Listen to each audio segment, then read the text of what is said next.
बाजार के आखिरी घंटे का हर एक्शन, सटीक विश्लेषण, मुनाफे वाले आइडियाज। कीजिए कल की तैयारी आज हमारे साथ। देखिए CNBC आवाज मोतीलाल ओसवाल स्टूडियो से लाइव।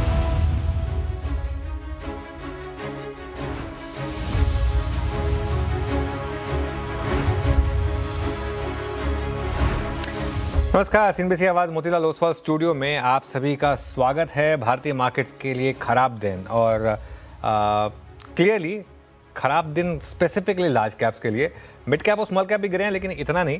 लेकिन लार्ज कैप में अगर आप देखें और अक्रॉस द बोर्ड सेलिंग है आज लार्ज कैप्स में।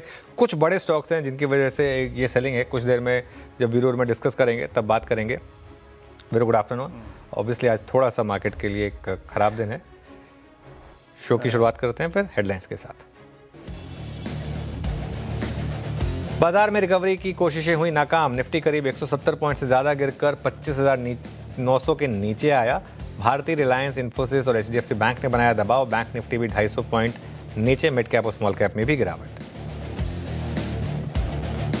ट्रेड डील पर यूएस चीन आगे बढ़े। यूएस से सोयाबीन की खरीद तत्काल शुरू करेगा चीन। बदले में चीन पर घटेगा 10% का टैरिफ। ट्रंप बोले जल्द ट्रेड डील पर करेंगे हस्ताक्षर। रेयर अर्थ के सभी मामले सेटल।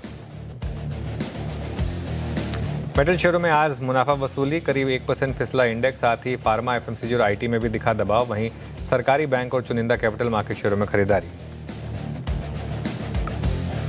बिग स्टॉक स्पॉटलाइट और ChatGPT शेयर पड़े सटीक अनुमान मुताबिक। नतीजों से LNT चला। शेयर करीब 2% चढ़कर निफ्टी का टॉप गेनर बना। साथ ही दमदार Q2 से BHL में मजबूती कायम। उधर कनाडा में नॉन कंप्लायंस नोटिस के बाद डॉक्टर रेड्डीज करीब 5% टूटा। और ChatGPT में दिवीज लैब NBCC में खरीदारी कायम। सिर्फ अतिरिक्त AGR माफ करने पर सुप्रीम कोर्ट के ऑर्डर से फिसला वोडाफोन आइडिया। शेयर करीब 7% फिसलकर वायदा का टॉप लूजर बना। वहीं इंडस टावर भी 4% लुढ़का। अनुमान से थोड़े बेहतर रहे सिप्ला के दूसरी तिमाही के नतीजे। मुनाफा करीब 4% तो रेवेन्यू करीब 8% बढ़ा। उम्मीद के मुताबिक 25% रहा मार्जिन। MD और ग्लोबल CEO उमंग वोरा ने इस्तीफा दिया। शेयर 3% फिसला। और दूसरी तिमाही में शानदार नतीजों से भागा पॉलिसी बाजार। करीब 6% चढ़कर वायदा का टॉप गेनर बना। अच्छे रिजल्ट से कैनरा बैंक में खरीदारी। इधर Q2 के बाद LIC housing finance, United breweries और सेल में कमजोरी। और नतीजों के लिहाज से कल बेहद अहम दिन। निफ्टी की 3 कंपनियां मारुति, श्रीराम फाइनेंस और BL पेश करेंगी अपने Q2 नंबर्स। 15% तक बढ़ सकता है मारुति सुजुकी का मुनाफा। हालांकि मार्जिन्स पर थोड़ा दबाव संभव। वहीं BPCL, गेल समेत वायदा की 8 कंपनियां पेश करेंगी अपने तिमाही नतीजे।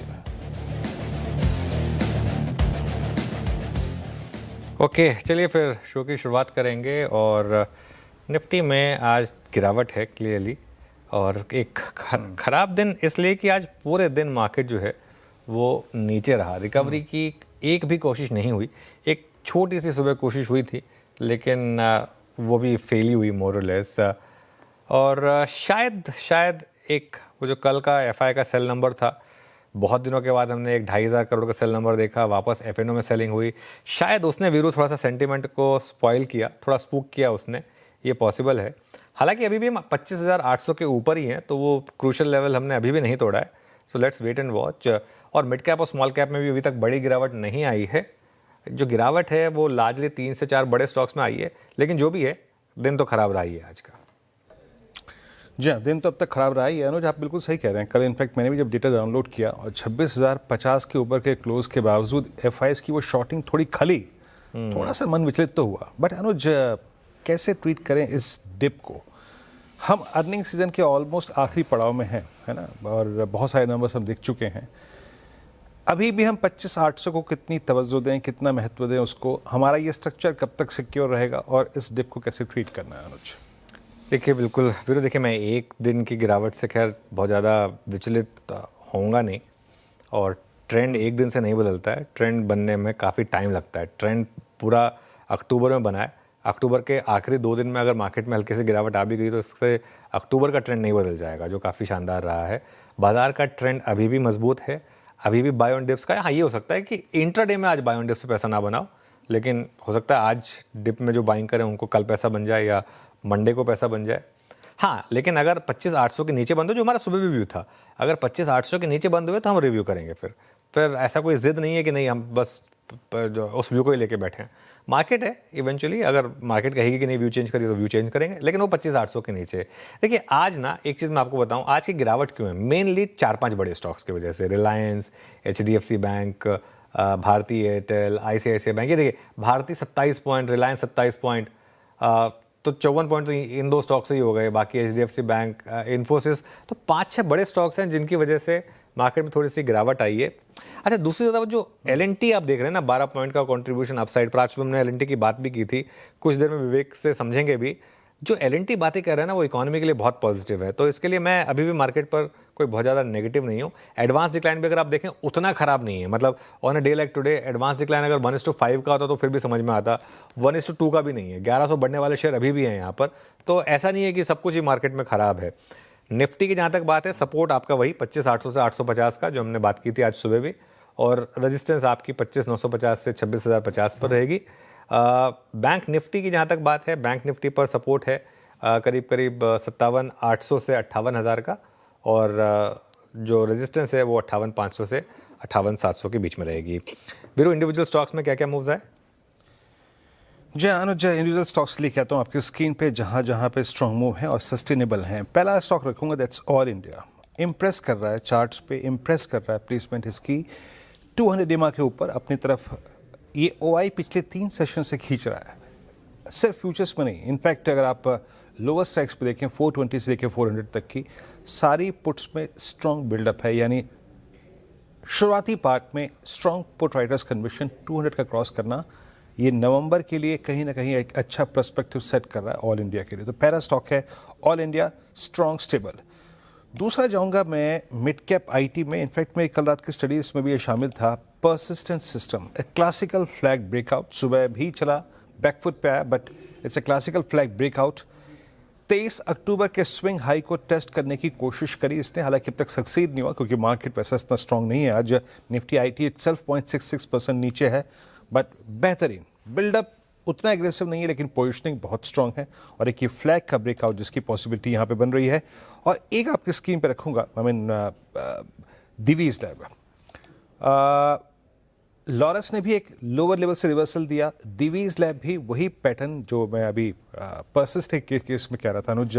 6648 सुबह आपने भी टिप्पणी की थी, लेकिन OI प्लेसमेंट चार्ट सब अगर आप देखें एग्रेसिव रखते हुए, तो एक फार्मा से Divis lab, even in fact Laurus lab भी मैं शायद इंक्लूड करता, बट मैं अपनी इस चैट को 3 स्टॉक्स तक ही सीमित रखूँगा। बट अनुज, एक प्रश्न मैं करना चाह रहा था आपसे। आज सुबह हम आइडिया को डिस्कस कर रहे थे, आइडिया का कोलैप्स, मतलब जो भी माफ होगा भाई अतिरिक्त AGR होगा, है ना। ये वोडाफोन के लिए कितना बड़ा सेटबैक है जो स्टोरी बन रही थी दूसरी, और इसमें भारती के लिए क्या है? एक भारती के लिए जो स्कोप बन रहा था वो भी क्या खत्म हो गया, इसलिए वो शेडिंग हो रही है? व्यू क्या है दोनों स्टॉक्स पे?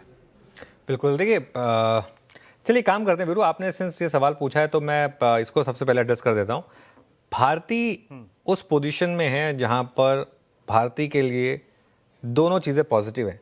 अगर AGR माफ़ होता है तो पॉजिटिव है, और अगर नहीं होता है और वोडाफोन आइडिया फिर एक in that case weak player ही रहता है तो भी पॉजिटिव है। तो भारती उस यूनिक पोजीशन में, इसी वजह से भारती अगर आप देखेंगे, और ये हमारा चैनल पर लगातार व्यू रहा है कि कई समय से, कि अगर आपको टेलीकॉम में ही प्ले करना है तो Bharti is still a better player. हाँ, ये बात जरूर है कि 7 रुपये पे वोडाफोन आइडिया पे हमने अपना नेगेटिव व्यू एंड किया था, क्योंकि तब लग रहा था कि अब शायद एक रिलीफ मिल सकता है। लेकिन इसकी इक्विटी जितनी बड़ी है और जितने तरीके से लोग फंसे हुए हैं, वो 10 से 11 के बीच में, 10 जितनी बार भी ये स्टॉक 10 के करीब आएगा लोग बेचने आ जाएंगे इसको। वो सेलिंग जब तक एब्जॉर्ब नहीं हो जाएगी तब तक इशू रहेगा। और at the end of the day देखिए, जहाँ पर भी आपका एक इन्वेस्टमेंट सिर्फ इस बेसिस पर हो कि सरकार का रिलीफ मिलेगा या नहीं मिलेगा, या कोर्ट का रिलीफ मिलेगा या नहीं मिलेगा, तो बाय डिफ़ॉल्ट आपकी इन्वेस्टमेंट गलत है। आपका इन्वेस्टमेंट कभी उस तरीके से रिलेटेड होना भी नहीं चाहिए। तो आइडिया अभी भी मैं यही कहूँगा कि कंपेयर बिटवीन बोथ भारती जो है वो आइडिया से बेटर है। चलिए अब एक और काम करते हैं बीरू, थोड़ा कार्यक्रम के क्रम को आगे बढ़ाएं। इससे पहले मैं आज के थोड़े से स्टॉक्स की बात कर लेता हूँ। कुछ रफ्तार के घोड़े और कुछ आज के फिसड्डिश है। पहले रफ्तार के घोड़ों की बात हो जाए, सबसे पहले पीबी फिनटेक देखिए आज किस शानदार तरीके से भाग रहा है। ये हर पैमाने पर यहाँ पर नतीजे शानदार थे। और एक चीज़ थी यहाँ पर पोजीशनिंग भी उस हिसाब से उतनी ज़्यादा वीक नहीं थी, तो इस वजह से यहाँ पर एक इम्पैक्ट रह गया। इसके अलावा LIC हाउसिंग, ये देखिए आप BHEL आज का हमारा बिग स्टॉक था और हर पैमाने पर इसके शानदार नंबर्स थे। क्या देखिए BHEL में रैली आई और सबसे अच्छी बात BHEL में लोगों को इंट्राडे पैसा बनाने का मौका मिला। अच्छा, ये एक और रीज़न है मार्केट में बहुत ज़्यादा बेरिश नहीं हूँ, क्योंकि इकोनॉमी से जुड़े स्टॉक्स कंपनियों के नंबर्स इतने अच्छे आ रहे हैं, L&T, BHEL, तो कोई रीज़न नहीं है कि आप बहुत ज़्यादा बेरिश हो जाएं इस मार्केट को लेकर। कैनरा बैंक देख लीजिए, कैनरा बैंक के सब पैमाने पर शानदार नंबर्स हैं, तो कैनरा बैंक में भी लोअर लेवल से एक अच्छा पुल बैक आपने देखा है, करीब 3%। आज के फिसदी शेयरों पर आते हैं, जैसा कि वीरू ने डिस्कस किया ही, वोडा आइडिया जितनी राहत चाहिए थी उतनी नहीं मिली और इस वजह से ये स्टॉक जो है थोड़ा सा गिरता हुआ। LIC हाउसिंग फाइनेंस था, ये नंबर्स के बाद इसमें क्लियरली आज थोड़ा सा कैपिचुलेशन है। आज मुझे लग रहा है इसमें थोड़े लोग फंसे होंगे शायद, क्योंकि शायद उनको लगा हो कि नंबर्स ठीक ठाक हैं, उस चक्कर में कहीं ओपन में शायद थोड़े लोग फंसे हुए। यहाँ पर 4-4.5% इस समय ये स्टॉक नीचे गिरता हुआ। और ऑब्वियसली डॉक्टर रेड्डीज़, आज सुबह हमने बात भी की थी इस स्टॉक की कि ये आज का mini accident of the day हो सकता है, तो इस वजह से डॉक्टर रेड्डीज़ जो कनाडा रेगुलेटर की जो सख्ती है उसका एक इम्पैक्ट वहाँ पर देखने को मिला, तो इस वजह से ये स्टॉक भी आज रेडार में। वीरू जी, तो ये थे जनाब आज के, अगर आप देखें कुछ महत्वपूर्ण स्टॉक आज के फिसड्डी डॉक्टर रेड्डीज़, और आज के अगर आप देखें तो तेज़ी के घोड़े, शानदार मूव यहाँ पे BHEL में। ऐसे ही कहा अनुज ने, इनफैक्ट मैं यही अपना एक प्रश्न दागने वाला था, लेकिन एक काम करता हूँ, वो बाद में बात पूछेंगे, लेकिन मैं आपको कार्यक्रम का क्रम बताता हूँ यहाँ पे जो आज जिस क्रम में हम चलेंगे। देखिए हमारे साथ जो फंडामेंटल एनालिस्ट होंगे धर्मेश कांत और अभिजीत चौकसी होंगे हमारे साथ आज फंडामेंटलों पर बातचीत करने के लिए, और टेक्निकल पैनल में होंगे प्रकाश काबसर, मानस, अमित सेठ, सोमिल, शिल्पा रावत और Ruchit Jain, technical derivative prospective से। ये तो इनसे बात करेंगे कि ये डॉक्टर रेड्डीज़ की कहानी आखिरकार कनाडा में फंसी कहाँ पर, उनसे इस स्टॉक पे बातचीत, कंचन से सिप्ला के नंबर्स, और ये कोलैप्स मिनी क्यों है, कैनरा, यूनियन बैंक, सब पे बातचीत होगी। टॉप कैश कॉल्स आएंगी, विवेक से बातचीत होगी, L&T के नंबर्स क्या रहा इसमें महत्वपूर्ण क्रिटिकल, और L&T कैपिटल गुड्स का बादशाह ऑल टाइम हाई पे, इस पर बातचीत होगी। असीम से वोडाफोन आइडिया पे बातचीत करेंगे उसी मुद्दे पर, और साथ ही साथ उसके बाद धमाकेदार ऑप्शंस नंबर्स पे बातचीत करेंगे। दीपाली से मारुति, कल एक बहुत महत्वपूर्ण नंबर यानी मारुति का, और leader in the pack auto, उन पे बात करेंगे। श्रीराम फाइनेंस यतिन से, आशीष से BL पे बातचीत होगी, और उसके बाद 4 का चौका ब्रेक मार्केट वॉइसेस में नवीन कुलकर्णी एक्सिस सिक्योरिटी से मौजूद होंगे। यतिन से बात करेंगे डीलिंग रूम चेक, अनुज से लेंगे रणनीति 3:10 पे, उसके बाद BTST ट्रेड्स। लेकिन अनुज एक चीज़ मैं पूछ रहा था, इनफैक्ट लीजिए BHEL डे हाई पर, देखिए मैं तो BHEL की बात करता नहीं, लोग कहेंगे खामा BHEL की बात कर रहा है, लेकिन इस बार जिस प्रकार के नंबर्स, क्या कैपिटल गुड्स क्या है, लग रहा है कि ये स्पेस लीडरशिप लेने को तैयार है अनुज।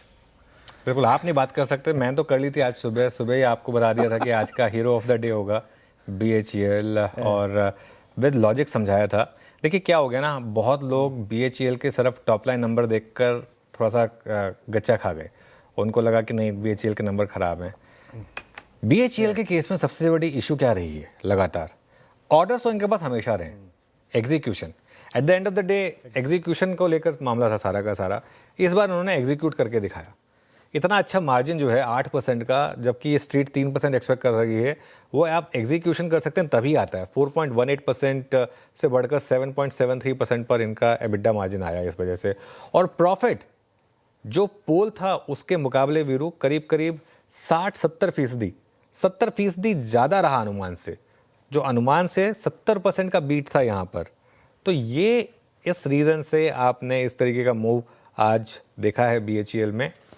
मोर इम्पॉर्टेंट देन दैट, अगर L&T और BHEL दोनों एक साथ फायर कर रहे हो ना, आई थिंक वीरू, पता नहीं आपको याद है या नहीं याद है, मुझे याद है जो 2003 से 7 की हमारी बुल मार्केट थी ना, अगर रोज सुबह उठकर 2 स्टॉक्स, और उस समय BHEL भी इंडेक्स का स्टॉक हिस्सा हुआ करता था, रोज सुबह उठकर अगर 2 स्टॉक्स पर कोई पॉजिटिव व्यू लेना होता था ना, सेफ स्टॉक होते थे, वो होते थे L&T और BHEL, क्योंकि उस समय पूरा का पूरा वो इकॉनमी उस हिसाब से चल रही थी। L&T ने एक और अच्छी बात कही है कि first time in many quarters इस क्वार्टर में प्राइवेट कैपेक्स बढ़ा है। अब तक प्राइवेट कैपेक्स नहीं बढ़ रहा था, जो भी कैपेक्स आ रहा था वो गवर्नमेंट की वजह से आ रहा था, प्राइवेट कंपनियां कैपेक्स नहीं कर रही थी। अब प्राइवेट कंपनियां कैपेक्स कर रही हैं। वो जो हम बात कर रहे थे, जो HDFC बैंक के लोन नंबर्स थे, ICICI बैंक के लोन नंबर्स थे, एक्सिस बैंक के लोन नंबर्स थे, ये कहाँ से आए थे? ये हवा में थोड़ा ना आए थे।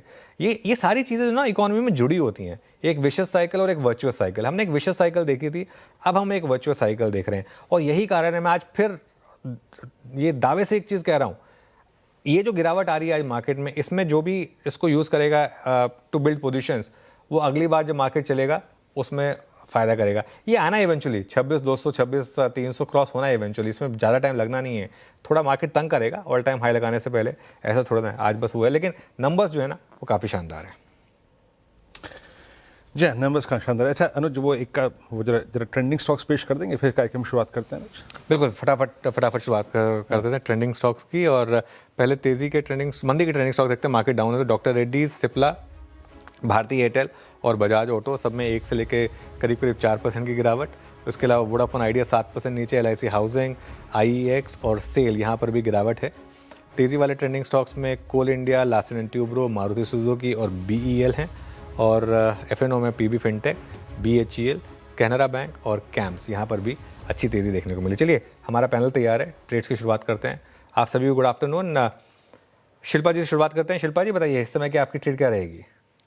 Good afternoon everyone. मेरा अभी के लिए लॉन्ग रहेगा NBCC पे। NBCC पिछले 2 दिन से कंटिन्यूस अपसाइड दिखा रहा है, बहुत स्ट्रेंथ है। मुझे लगता है इस बार ये स्टॉक टुवर्ड्स 125 मूव कर रहा है। तो एक ट्रेलिंग स्टॉप किसी के पास है तो आप ट्रेलिंग स्टॉप लॉस 114 का रख लीजिए एंड स्टे लॉन्ग। यहाँ पे मुझे लगता है 121 से 125 यहाँ पे आना चाहिए।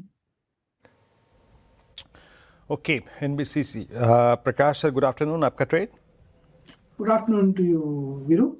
मेरा ध्यान रहेगा पॉलिसी बाजार पर है। एक आज वेंजेंस का अपमूव है, ट्रेड करें 1836 पर पॉलिसी बाजार, और स्टॉप लगाएंगे 811 का, करीब 20 रुपए का स्टॉप लॉस है। इसका नियर टर्म टारगेट 1900 का, लेकिन वो कल तक पॉसिबल है। तो आज और कल के लिए BTC तौर पर भी ले जा सकते हैं पॉलिसी बाजार। ओके चलिए, तो 2 ट्रेड हो गई अब तक, NBCC और PB Fintech. Amit ji good afternoon. Amit ji आपकी ट्रेड? जी good afternoon Anuj ji, good afternoon Virendra ji and everybody on the panel. Anuj ji, morning में मैंने BPCL लिया था लगभग 353 के लेवल्स पे, मैं उसी के साथ कंटिन्यू करना चाहूंगा। यहाँ पे स्ट्रक्चर काफी पॉजिटिव है, यहाँ पे एक स्विंग ब्रेकआउट इन प्लेस है और ओवरऑल जिस हिसाब से मोमेंटम इंडिकेटर्स इसके प्लेस हैं, पोजिशनली लगता है कि यहाँ पे 370 तक के भी टारगेट्स पॉसिबल हैं। तो BPCL बाय करें। स्टॉप लॉस हमारा लगभग रहेगा 353 रुपीज का। 2 टारगेट्स रहेंगे 365 एंड 370 के। ओके BPCL आपकी कॉल है। मानस आपका ट्रेड? वीरेंद्र जी, पॉलीकैब पे खरीदारी करने की राय रहेगी। पॉलीकैब में फाइनली एक फ्रेश ब्रेकआउट देखने को मिला है, तो पॉलीकैब में करंट लेवल्स पे खरीदारी करेंगे। स्टॉप लॉसेस 77 74 के स्टॉप लॉस रहेंगे और 79 75 के टारगेट पॉसिबल हैं। तो 77 74 का स्टॉप लॉस, 79 75 के टारगेट पॉलीकैब में कैश लेवल्स हैं ये। चाहे तो 7800 का 7800 वाला कॉल ऑप्शन 235 रुपए पे ट्रेड हो रहा है, वहां पर खरीदारी कर सकते हैं। 194 का स्टॉप लॉस लगाना है और 315 रुपए के टारगेट सेट करना है। ओके चलिए, अब सोमिल के पास चलते हैं। Somil good afternoon. सोमिल आपकी ट्रेड? Good afternoon. मेरी ट्रेड होगी ग्लेनमार्क फार्मा में। ग्लेनमार्क फार्मा एक चैनल पैटर्न में नीचे की तरफ गिरावट कर रहा था, अब वो चैनल पैटर्न ऊपर की तरफ टूटा है। यहाँ पर मुझे लगता है कि एक शॉर्ट टर्म में बहुत अच्छा ट्रेड बन सकता है। 20 डेली मूविंग एवरेज के अभी भी नीचे चल रहा है, लेकिन ये जो ब्रेकआउट मिला है वो मुझे लगता है कि बहुत ही इंटरेस्टिंग है with momentum indicators in the sales by side. Stop loss रहेगा 1800 पे और टारगेट रहेगा 2100। ओके ग्लेनमार्क फार्मा 1870 पे आपकी बाय कॉल है। चलिए अब हमारे यहाँ जो टेक पैनल की जो कॉल्स थी वो तो यहाँ पे पूरी हो गई। अब फंडामेंटल पैनल पर उतरते हैं और धर्मेश कांत मौजूद हैं इस वक्त। धर्मेश गुड आफ्टरनून, कार्यक्रम में स्वागत है। धर्मेश, हालांकि चॉइस आपकी रहेगी, बट ठीक है, इंडेक्स 50 60 70 पॉइंट जो रिट्रेस हुआ है, बट आज आप कैपिटल गुड्स के शोर को महसूस कीजिए। Look at L&T, look at BHL। हालांकि इस पर उतरेंगे, आपकी स्पेसिफिक कॉल क्या है इस वक्त? Good afternoon Virendra, good afternoon Anuj ji. देखिए L&T के नंबर तो काफ़ी अच्छे आए थे और एक्सपेक्टेशन के हिसाब से ही आए थे। मार्जिन भी मोर स्टेबल था। गुड पॉइंट ये थी कि ऑर्डर बुक में काफ़ी अच्छी बढ़ोतरी दिखी थी और उन्होंने जो ऑर्डर बुक का गाइडेंस दिया है ऑलमोस्ट 10 लाख करोड़ का, वो काफ़ी इंकरेजिंग है एंड डोमेस्टिक फोकस काफ़ी बड़ा था एल ऑर्डर बुक में। तो अगर मुझे BHEL और L&T में पिक करना हो तो एक बार के लिए मैं अभी भी BHEL को पास ऑन दूंगा। इसका कारण ये है कि BHEL के जो एग्जीक्यूशन जो वो बनाती है, जो इक्विपमेंट्स बनाती है, वो काफ़ी लंपी होता है। 1 क्वार्टर 2 क्वार्टर कभी 3 क्वार्टर लगते हैं कि इक्विपमेंट को बनाने में, और कभी ऐसा होता है कि किसी एक क्वार्टर में सारी बुकिंग आ जाती है तो आपको एग्जीक्यूशन बेटर लगता है। सो एक क्वार्टर और देखना चाहेंगे Q3 की नॉर्मली ये जो एग्जीक्यूशन रन रेट इनका बढ़ा है वो सस्टेनेबल था या वन ऑफ था, किसी एक क्वार्टर में सारा रेवेन्यू बुक आ गया। अदरवाइज एक ट्रेड तो आज आपको मिल रहा है, 1-2 दिन हो सकता है कंटिन्यू रहे। और जो दूसरा एक गवर्नमेंट का भी प्रोविजन आ रहा है कि स्टेट गवर्नमेंट जो स्टेट डिस्कॉम्स है उनको फंड करके और एक क्लियर करेंगे जो बैकलॉग है पैसे का, वो भी काफ़ी ज़्यादा फायदेमंद रहेगा। ये जितनी भी पावर इक्विपमेंट बनाने वाली कंपनियां हैं उन सबके लिए इसका फायदा मिलेगा। BHEL भी उनमें से एक रहेगी। बट अगर मुझे पिक करना हो तो मैं अभी भी L&T के साथ ही जाना चाहूँगा, और 15-20% के आसपास का ग्रोथ एक साल के नज़रिए से दिखता है इसमें, डिपेंडिंग अपॉन जिस तरीके इनकी ऑर्डर बुक की सही से। ओके, अभी L&T के साथ ही जाएंगे। चलिए, आपने L&T की बात छेड़ी ही है तो L&T का एक कॉम्प्रिहेंसिव रिव्यू करते हैं। आज स्टॉक ने ऑल टाइम हाई लगाया, क्या रहा खास, क्या 5 बड़ी बातें रही L&T के नंबर्स में, विवेक से जानते हैं। विवेक बताइए। इंडिया का सबसे बड़ा capital goods infra company Larsen and Toubro ने कल शाम को उसका Q2 के नतीजे दिए। Q2 के नतीजे अगर आप P&L देखेंगे, प्रॉफिट एंड लॉस स्टेटमेंट, एक स्लाइट मिस है कंपेयर टू क्या हम एक्सपेक्ट कर रहे थे। बट कंपनी ने उसके बाद एक एनालिस्ट कॉल रखा, वहाँ पे कंपनी ने हर एक चीज़ की सफाई दी।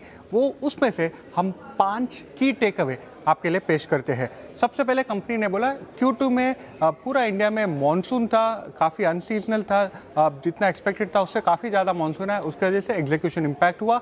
मार्जिन्स थोड़े सॉफ्ट आए, थोड़े कम आए। कंपनी का कहना है कि पुराने लेगेसी ऑर्डर्स कंपनी एग्जीक्यूट कर रहे थे, नए जो ऑर्डर्स है उसका एग्जीक्यूशन अब से होगा तो आगे चलकर मार्जिन्स इंप्रूव होगा। नंबर टू कंपनी ने बोला है, जो कंपनी ने साल के शुरुआत में FY26 में बोला था कि 10% का ऑर्डर इनफ्लो गाइडेंस है उनका। अगर आप H1 देखेंगे तो कंपनी 10% से कई ज़्यादा अच्छा ऑर्डर इनफ्लो लाएगा FY26 के लिए, और कंपनी ने कॉन्फ्रेंस कॉल में बोला कि हम एक्सीड करेंगे या 10% से अधिक ही लाएंगे। तो ये एक बहुत बड़ा पॉजिटिव टेक अवे है। नंबर 3, आज सुबह L&T ने एक प्रेस रिलीज दिया है एक्सचेंजेस को। कंपनी को यूरोप में एक बहुत बड़ा पार्टनरशिप और बहुत बड़ा ऑर्डर विजिबिलिटी दिखाई दे रहा है।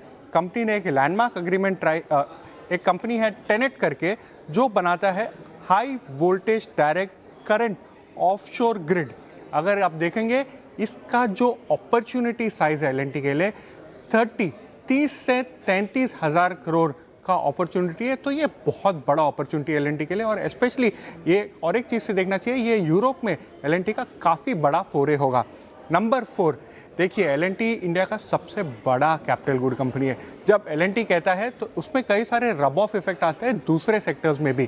कल L&T ने कॉल में एक चीज़ बोला, उन्होंने बोला इंडिया में डोमेस्टिक प्राइवेट केपेक्स का रिटर्न हो चुका है। स्पेशली उन्होंने थोड़े सेक्टर्स बताए जिसमें से डेटा सेंटर में, रिन्यूएबल में, एयरपोर्ट्स में कई सारे प्राइवेट केपेक्स दिखाई दे रहे हैं। तो ये एक तो L&T के लिए तो पॉजिटिव है, दूसरा कई सारे जो कैपिटल गुड कंपनीज है ये सब के लिए भी पॉजिटिव है। और एक बहुत बड़ा डेवलपमेंट है, अगर आप कंपेयर करेंगे ये हो सकता है this can be as big कि टेलीकॉम सेक्टर में जब रिलायंस ने एंट्री किया था तो दूसरे कई सारे कंपनीज को कई सालों तक दिक्कत पड़ी थी। L&T का एक्सपेक्टेशन है कि इलेक्ट्रॉनिक मैन्युफैक्चरिंग में L&T एंट्री करेगा। उन्होंने कहा है, बात चल रहा है स्पेशली तमिलनाडु में जहाँ पे कंपनी उसका प्लांट सेटअप कर सकता है। प्रिसिशन इक्विपमेंट स्पेस में कंपनी आ सकता है। तो इंडिया के जो EMS प्लेयर्स है, केन्स, अंबर, डिक्सन, सिरमा, एवेलॉन, ये सब कंपनीज अभी तक बहुत हाई वैल्यूएशन मल्टीपल एंजॉय कर रहे थे। बट अगर L&T आएगा तो इंक्रीमेंटल अपॉर्चुनिटी हो सकता है, L&T ये सब प्लेयर से छीन सकता है। स्पेशली अगर आप देखेंगे प्रिसिशन इक्विपमेंट में केन्स का काफ़ी ज़्यादा एक्सपोजर है, तो ये एक स्लाइट नेगेटिव रीड थ्रू आप कह सकते हैं फॉर EMS स्पेस। बिल्कुल। चलिए, तो विवेक ये सारे डिटेल्स आपने रखे, थैंक यू सो मच इसके लिए। केन्स का शेयर लेकर आइए एक बार जरा, केन्स टेक्नोलॉजीज का। सिंस आई थिंक अब तक मार्केट ने शायद इस चीज़ का ध्यान ना दिया हो, लेकिन धर्मेश जी गुड आफ्टरनून। विवेक जो कह रहे हैं कि अगर L&T इस स्पेस में उतरी तो क्या ये इन EMS कंपनियों के लिए वो जियो वाला मोमेंट हो सकता है क्या, आप कंसिडरिंग इनके वैल्यूएशंस? EMS स्पेस पर आपका क्या व्यू होगा? Good afternoon Anuj ji. देखिए EMS स्पेस पे काफ़ी पॉजिटिव और बुलिश भी हुई है, बिकॉज EMS स्पेस का अगर आप देखिए तो हम लोग अभी 3-4% ही सरफेस स्क्रैच किए हैं। पूरा का पूरा काम अगर इंडिया में होने लगे मेक इन इंडिया के कॉन्सेप्ट से तो ऑलमोस्ट अभी 20-25 गुना का आपका टॉप लाइन ही ग्रोथ मिल जाएगा। बिकॉज आप किसी भी EMS कंपनी से बात करें तो मैक्सिमम कंपोनेंट 60% अभी भी बाहर से आता है, यहाँ पर प्रोसेसिंग होके असेंबल होके फिर वो फाइनल पार्ट में लगता है, तो अपॉर्चुनिटी साइज बहुत बड़ी है। यस, ये बात जरूर है कि L&T ऐसी कंपनी इसमें उतरेगी तो एक बड़ा लायन शेयर मार्केट का वो कैप्चर करेंगे और जो शायद इंक्रीमेंटल इनके पास आता वो ऊपर से ऊपर निकल जाएगा। बट इसमें ये पूरे प्रोसेस को अभी तो लैंड भी इनको मिला नहीं है, ऑलमोस्ट 1.5 से 2 साल लगते हैं। अगर आपको लैंड मिल चुका होता है उसके बाद आप एक प्लांट बैठाते हैं और बैठाने के बाद फिर सारा कार्यक्रम करते हैं, तो L&T तो छोटा जॉब वर्क करेगी नहीं, वो तो एंड टू एंड करेगी रिलायंस की तरह कि बिगनिंग से लेकर एंड तक सारा प्रोडक्ट वो खुद ही बनाए, तो it's a time taking phenomena. Meanwhile मुझे लगता है कि इनके पास काफ़ी अच्छी अपॉर्चुनिटी है मार्केट शेयर गेन करने की। बट एक अहम बात जो अभी बताया था आपने कि इनके वैल्यूएशन मल्टीपल्स काफ़ी हाई है, so earnings catch up with valuation होगा यहाँ पे।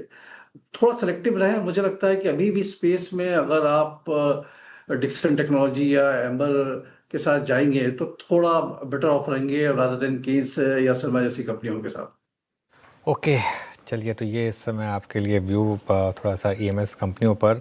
मीनवाइल मार्केट थोड़ा सा कोशिश करता है रिकवरी की, लेकिन दिक्कत ये है कि वो फेल हो जाती है। एक और अटेम्प्ट आ रहा है, अब देखते हैं। 25,900 क्रॉस करने की थोड़ी कोशिश की, लेकिन अभी भी थोड़ा सा दिक्कत है यहाँ पर। चलिए कुछ और स्टॉक्स की बात करते हैं। 3 नंबर्स आए हैं पिछले कुछ 2 घंटों में। सिप्ला के नंबर्स आए, कैनरा बैंक और यूनियन बैंक के भी नंबर्स आए। कैसे रहे ये तीनों नंबर्स? कंचन के पास चलते हैं। कंचन, पहले सिप्ला की बात करते हैं। जी डेफिनेटली, अगर सिप्ला के नंबर्स की बात करी जाए तो देखिए नंबर्स यहाँ पे हमें पॉजिटिव साइड में देखने को मिले हैं। चाहे कंपनी का आप नेट प्रॉफिट देख लीजिए, चाहे टॉप लाइन देख लीजिए, यहाँ पे एक इजाफा देखने को मिला है। टॉप लाइन करीब करीब 8% तक बढ़ती हुई नजर आई है। इनफैक्ट मार्जिन में भी हमें एक स्टेबिलिटी देखने को मिली है। जो एक्सपेक्टेशन लगाई गई थी गिरावट की, वहां से नंबर स्टेबल आए हैं। इसके साथ ही साथ इनकी जो US की सेल्स है वहां पे भी हमें एक पॉजिटिव मोमेंटम देखने को मिला है। अगर इसको कंपेयर करें बाकी की हम कंपनीज के साथ तो वहां पे US की सेल्स में एक प्रेशर था, लेकिन यहाँ पे एक डेवलपमेंट है। डेवलपमेंट ये है कि कंपनी के जो MD और CEO है उमंग वोरा, उन्होंने इस्तीफा दे दिया है, जिसके बाद शेयर के अंदर हमें एक तेज गिरावट जो है देखने को मिली है। उमंग वोरा की जगह अब जो है अचिन गुप्ता वो कंपनी के नए MD और ग्लोबल CEO होंगे, जिसकी वजह से सिप्ला के नंबर्स में थोड़ा सा जो प्रेशर है वो हमें आता हुआ दिखाई दिया है। चलिए, सिप्ला की बात हुई। कैनरा और यूनियन बैंक, ये यहाँ नंबर्स कैसे रहे? जी डेफिनेटली, कैनरा बैंक के अगर नंबर्स की बात करी जाए तो यहाँ पे नंबर्स हमें पॉजिटिव साइड में देखने को मिले हैं। अगर बैंक का नेट इंटरेस्ट इनकम देखें तो वहाँ पे हमें एक फ्लैट ग्रोथ देखने को मिली है। अगर NPS देखें, एसेट क्वालिटी की तरफ नजर डाली जाए तो एसेट्स यहाँ पे अच्छे खासे हमें जो है वो सुधरते हुए दिखाई दिए हैं। इनफैक्ट अगर इनके बाकी के बिजनेस की हाईलाइट्स भी देखी जाए तो ग्लोबल बिजनेस में भी करीब करीब 14% का इजाफा देखने को मिला है। एडवांसेस यहाँ पे अच्छे खासे जो सुधरते हुए नजर आए हैं। कासा रेशियो में एक इंप्रूवमेंट जो है वो देखी गई है, यानी कि प्रॉफिट ग्रोथ बनी हुई है। बैलेंस शीट इस टाइम पे रोबस्ट है और एसेट क्वालिटी में भी अच्छा खासा इजाफा देखने को मिल रहा है, जिसके बाद कैनरा बैंक में हमें ये तेजी का रुख देखने को मिला है। अब बात कर लेते हैं यूनियन बैंक के नंबर्स की। देखिए नंबर्स यहाँ पे हमें मिक्स बैग देखने को मिले हैं। अगर बात करी जाए नेट इंटरेस्ट इनकम की तो यहाँ पे हमें करीब करीब 2.5% का जो गिरावट है वो देखने को मिला है। अगर आप इसको लास्ट के कुछ सालों से कंपेयर करेंगे तो देखिएगा सितंबर 2023 के बाद पहली बार ऐसा क्वार्टर है कि 9,000 करोड़ के जो नीचे नेट इंटरेस्ट इनकम है वो हमें फिसलती हुई दिखाई दी है, जिसके बाद यहाँ पे एक तेज गिरावट देखने को मिली है। इनफैक्ट अगर हम बात करें ROA की या फिर ROE की तो वहां पे भी जो प्रेशर है वो बाउंड अप होता हुआ दिखाई दे रहा है।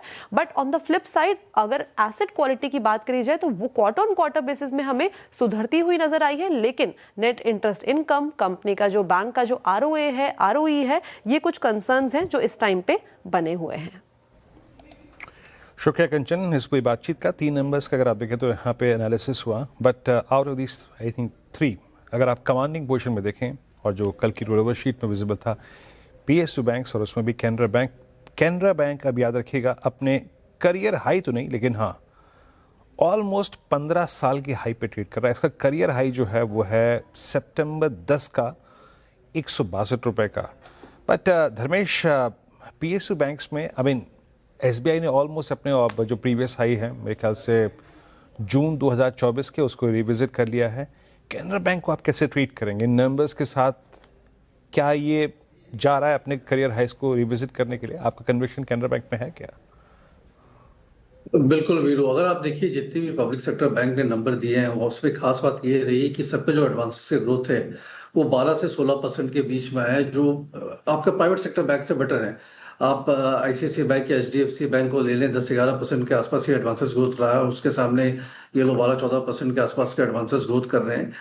एक ही प्रॉब्लम आई है, वो रहा है आपका नेट इंटरेस्ट इनकम और NIMs को लेकर के। NIMs में थोड़ी सी स्क्वीज रही थी, ये लास्ट क्वार्टर है, मुझे लगता है अगले क्वार्टर से NIMs भी जो है नेट इंटरेस्ट मार्जिन के बढ़ते हुए नजर आएगी।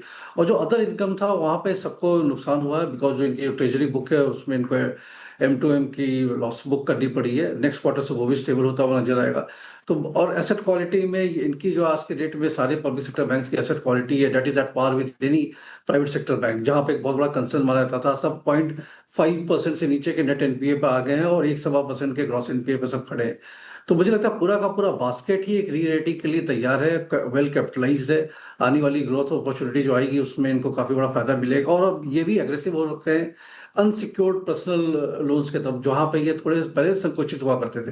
तो हम लोग के जो टॉप पैकिंग ऑर्डर है वो तो रहा था बैंक ऑफ इंडिया, जो कि 107-8 से हम लोगों ने कंसिस्टेंटली रिकमेंड किया है और काफी अच्छा वो चल भी रखा है।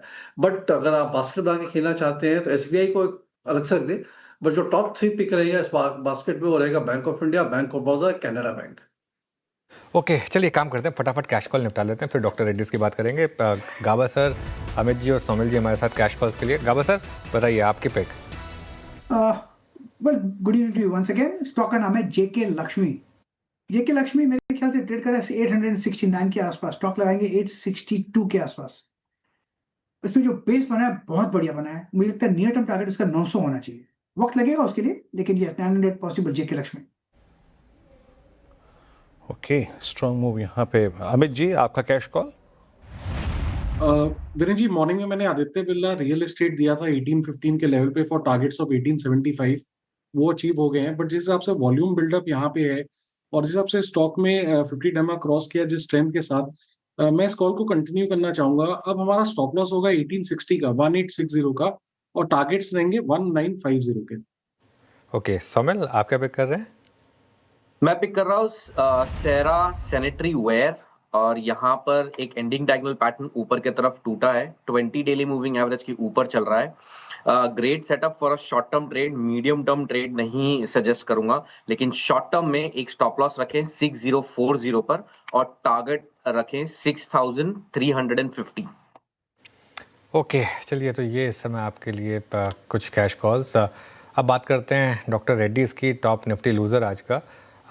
रिविजिट करते हैं स्टोरी को। आज सुबह में बात कर रहे थे कि आज का मिनी एक्सीडेंट हो तो डे हो सकता है, हालांकि जहां खुला वहीं है क्योंकि पोजीशनिंग कल ही हो गई थी। यतिन के पास चलते हैं, वापस समझते हैं इस पूरे केस को। Yatin, good afternoon. और डॉक्टर रेड्डीज, इस काउंटर में प्रेशर बनता हुआ नजर पड़ रहा है क्योंकि रेवलीमिट के बाद शायद बाजार एक बड़ी अपॉर्चुनिटी देख रहा है सेमाग्लूटाइड, यानी जो वेट लॉस ड्रग है। डायबिटीज़ के मरीज ज़्यादा करके इस ड्रग को यूज़ करते हैं, लेकिन कनाडा में कंपनी को थोड़ी दिक्कत आ रही है इस प्रोडक्ट को लॉन्च करने में। अगर हम बात करें तो नोटिस में कंपनी को कनेडियन ड्रग रेगुलेटर ने अपनी आपत्तियों के बारे में बताया है। अगर हम बात करें तो जो रिस्पांस लेटर है उसके अंदर बहुत सारी चीज़ें ऐसी हैं जो पब्लिक डोमेन में नहीं है, जिसके कारण अब एनालिस्ट लोगों को लगता है कि जो सेमाग्लूटाइड का लॉन्च था कनाडा में, शायद जिससे एक 10-15% रेवेन्यू और प्रॉफिट को बूस्ट मिलता, वो कहीं ना कहीं डिले अगर आगे जाके हो सकता है।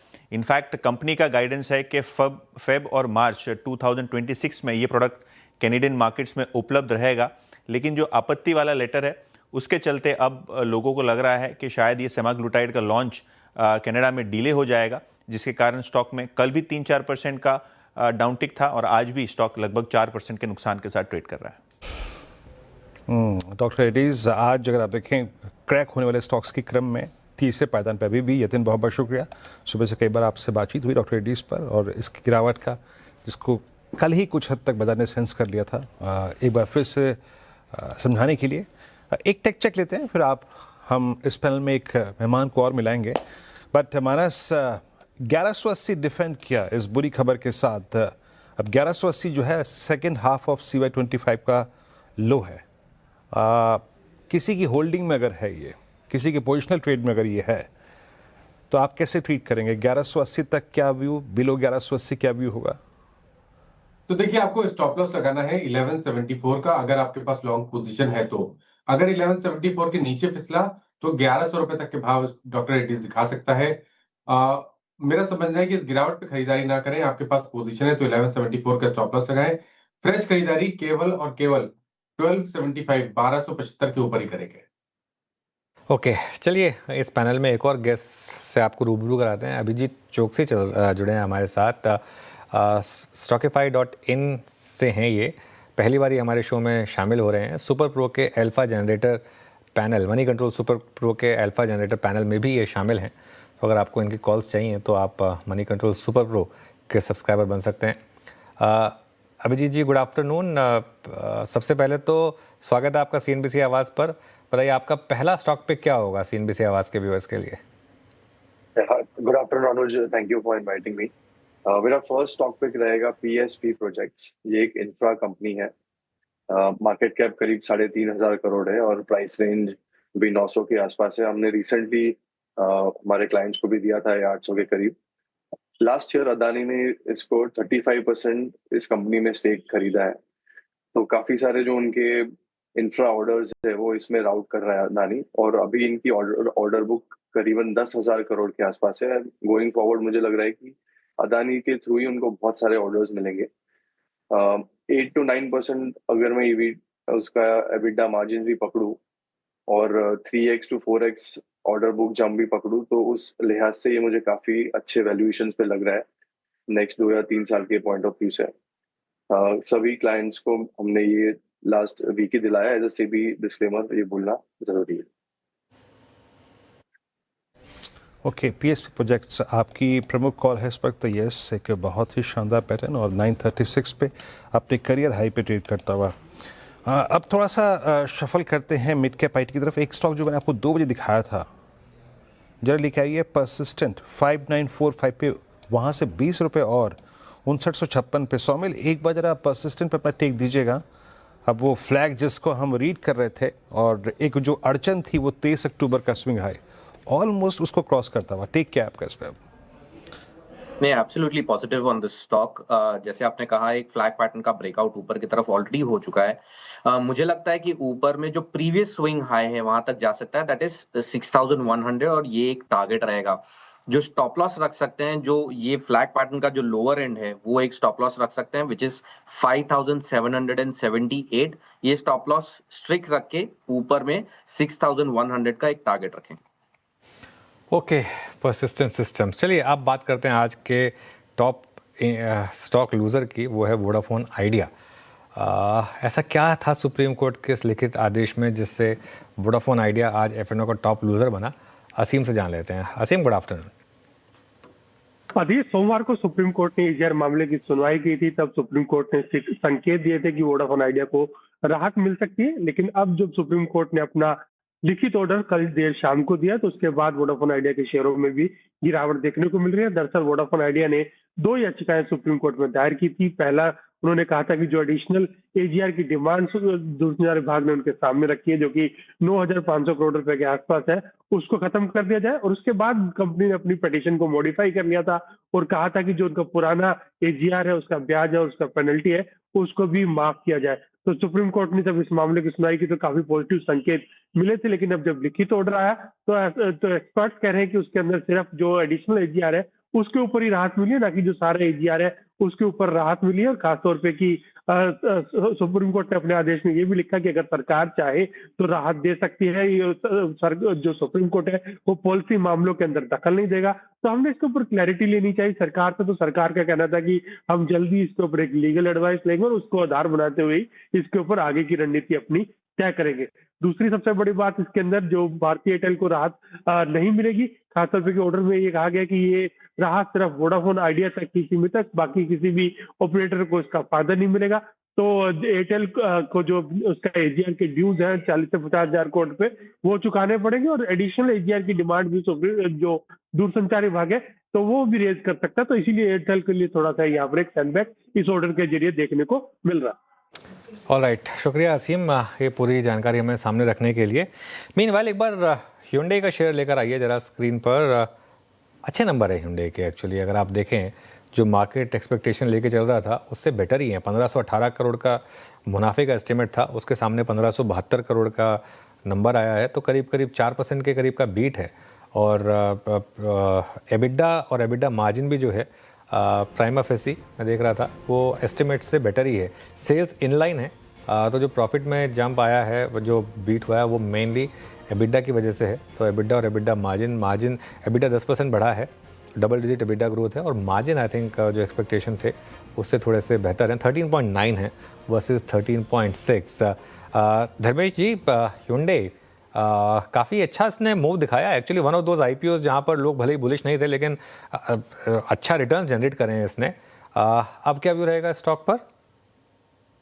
बिल्कुल जी, देखिए आईपीओ के हिसाब से तो काफ़ी अच्छा इस पर प्राइस मूवमेंट आया। हालांकि मार्केट शेयर जो Hyundai का था वो कंसिस्टेंटली इन्होंने थोड़ा लूज किया है पिछले कुछ महीनों में कंपेयर टू मारुति, जिन्होंने मार्केट शेयर में थोड़ी सी गेन की है। और एक टाटा मोटर्स का भी जो ईवी व्हीकल था वो भी काफ़ी बड़ा पहलू था इसमें, इसको मार्केट शेयर लूज करने में। बट मुझे लगता है आने वाले दिनों में जिस से वैल्यूएशन मल्टीपल्स पे लोग सब बैठे हुए हैं, एक बार के लिए ऑटोमोबाइल जो पूरा स्पेस है, चाहे वो 2 व्हीलर हो या 4 व्हीलर हो, 1-2 महीने के लिए मुझे लगता है कि स्टॉक प्राइस में खास ट्रैक्शन आएगी नहीं। आई मीन नवंबर और दिसंबर का सेल्स नंबर लोग देखना चाहेंगे कि वहाँ पे कितनी रन रेट की बढ़ोतरी होती है। ये जो 3% का जो ग्रोथ था मारुति का, वो वापस से 5, 7 या 10 के आसपास जाता है या नहीं जाता है। अगर ऐसा नहीं होता अनुज जी, तो मैं या थोड़े दूसरे कैंप पे हूँ, नेगेटिव कैंप पे हूँ। मुझे लगता है स्टॉक प्राइस में अच्छा खासा 8-10% का करेक्शन होगा। सो वेट एंड वॉच है। जो ट्रेडर्स हैं उनको यही सलाह दी थी हम लोगों ने सितंबर लास्ट वीक में कि अक्टूबर में आप लोग पोजीशन हल्का करें और चाहे तो प्रॉफिट बुक करके निकल जाए, एंड नई पोजीशनिंग दिसंबर मिड में या जनवरी फर्स्ट वीक में लेने की सलाह है। सो एक बार के लिए थोड़ा इसको पास देना चाहिए मेरे हिसाब से। ओके, एक बार के लिए थोड़ा इसको पास देना चाहिए आपके हिसाब से। अभी खैर नंबर अच्छे हैं तो स्टॉक थोड़ा चला है, लेकिन कैश का स्टॉक है, ध्यान रखिएगा ये, तो इस पर बहुत ज़्यादा इससे ज़्यादा चर्चा करेंगे नहीं हम अभी। लेकिन निफ्टी देखिए फिर वही इशू, जैसी कोई रिकवरी की कोशिश होती है वो फेल होती है। चलिए एक काम करते हैं, धमाकेदार ऑप्शंस ले लेते हैं शिल्पा जी से, मानस जी से और अमित जी से। शिल्पा जी बताइए क्या रहेगा आपका धमाकेदार ऑप्शन? जी बिल्कुल अनुज जी, यहाँ पे यूपीएल में ध्यान है। यूपीएल एक अटेम्प्ट कर रहा है अच्छे ब्रेकआउट के लिए, 720 के ऊपर स्टॉक में बहुत स्ट्रॉन्ग ब्रेकआउट है, तो 720 का कॉल ऑप्शन जो रफली अभी 24 रुपीज के अराउंड ट्रेड कर रहा है, आप इसमें भी पार्टिसिपेट कर सकते हैं। स्टॉप लॉस आप यहाँ पे 18 का मेंटेन कीजिए, पहला टारगेट 32 का रहेगा। अगर ये सस्टेन होता है तो 38 से लेके 45 भी इसके एक्सटेंडेड टारगेट्स है। यूपीएल अगर ये ब्रेकआउट सस्टेन होता है देन टुवर्ड्स 820 इसके अपसाइड ट्रैजेक्टरी खुल जाएंगे। यूपीएल 720 की कॉल, कल से पुल बैक मोड में, strongest roll over in chemical basket. माना साहब का ट्रेड? तो देखिए आईएफएल में खरीदारी करने की राय रहेगी। आईएफएल का जो ऑप्शन है 550 वाला, वीरेंद्र जी वहां पर खरीदारी करेंगे। स्टॉक ने एक फ्रेश ब्रेकआउट चार्ट दिया है, 19 रुपए पे ये ऑप्शन ट्रेड हो रहा है। वहां पर 12 रुपए के स्टॉप लॉस खरीदारी करनी है और 30 रुपीज के टारगेट सेट करने हैं। ओके, अमित जी आपकी ट्रेड? जी अनुज जी, जीएमआर एयरपोर्ट्स के 95 रुपीज का कॉल ऑप्शन लगभग ट्रेड कर रहे हैं 3 रुपए के आसपास। इसे बाय करने की सलाह है। स्टॉप लॉस रहेगा 2 रुपए का और टारगेट्स रहेंगे 6 रुपीज के। जीएमआर एयरपोर्ट्स 94.57 पर आप देखेंगे आज का ऑप्शन ट्रेड है, इसकी कॉल ऑप्शन 95 की स्ट्राइक। सुबह से मंत्रणा में बातचीत में चर्चा में कई बार आ चुका है, एज पे बैठा है। 1-2 स्टॉक्स को और लेंगे, उसके बाद हम शुरुआत करेंगे 4 का चौका की सीरीज़ की। लेकिन लेके आइए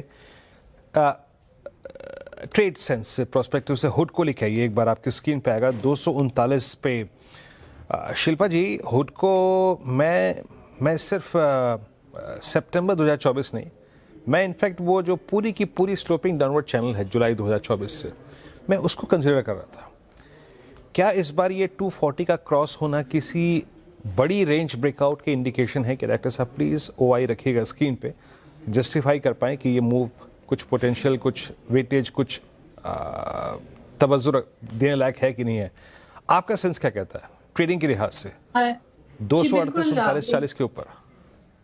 जी बिल्कुल वीरेंद्र जी, मुझे लगता है कि यहाँ पे भी ये पोटेंशियल है और ये काफी टाइम से ये 230 से 240 के रेंज में है। तो ये जो ब्रेकआउट है ये टुवर्ड्स 265 आपको अटेम्प्ट होते हुए मिलना चाहिए। तो 245 का कॉल ऑप्शन जो रफली 7 रुपए 20 पैसे के अराउंड ट्रेड कर रहा है, आप इसमें भी पार्टिसिपेट कर सकते हैं। स्टॉप लॉस आप यहाँ पे 3 रुपए का मेंटेन कीजिए और अगर ये व्यू सही जाता है तो ये आपको 15 से लेकर 18 तक भी मूव करते हुए दिख सकते हैं। ओके चलिए आप एक काम करते हैं, आप बाज़ार की नज़र जो कल आने वाले नंबर्स हैं उन पर रहेगी। कल मारुति, श्रीराम फाइनेंस और BEL के नंबर्स आएंगे। हमारे साथ दीपाली, यतिन और आशीष हैं। इनसे जानेंगे नंबर्स कैसे रहेंगे और ध्यान रखिएगा तीनों इंडेक्स के नंबर्स हैं। पहले दीपाली से शुरुआत करते हैं, मारुति के नंबर्स। दीपाली गुड आफ्टरनून, क्या एक्सपेक्ट करें? मारुति के Q2 नंबर से ज़्यादा इंपॉर्टेंट हालांकि इस बार के अर्निंग्स में आगे की कमेंट्री रहेगी, क्योंकि एक्चुअल जो GST कट का बूस्टर है, फेस्टिव डिमांड का जो इम्पैक्ट है वो Q3 में देखने को मिलेगा। तो उस पॉइंट ऑफ व्यू से मैनेजमेंट की कमेंट्री बहुत खास रहेगी इस बार के अर्निंग्स में। लेकिन ओवरऑल देखें Q2 की परफॉर्मेंस तो थोड़ी ग्रोथ रेवेन्यू में दिखाई दे रही है, प्रॉफिट्स में दिखाई दे रही है, मार्जिन थोड़ा सा इंपैक्ट हो सकते हैं।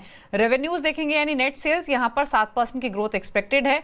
पैट अगर देखेंगे तो 3543 करोड़ के आसपास कंपनी रिपोर्ट कर सकती है, 15% के आसपास की ग्रोथ। हालांकि जो एक्सपेक्टेशंस थी तमाम ब्रोकरेज हाउसेस की वो काफी वाइड है, जहां पर 4% से लेकर 25% तक की ग्रोथ की बात हो रही है प्रॉफिट्स में।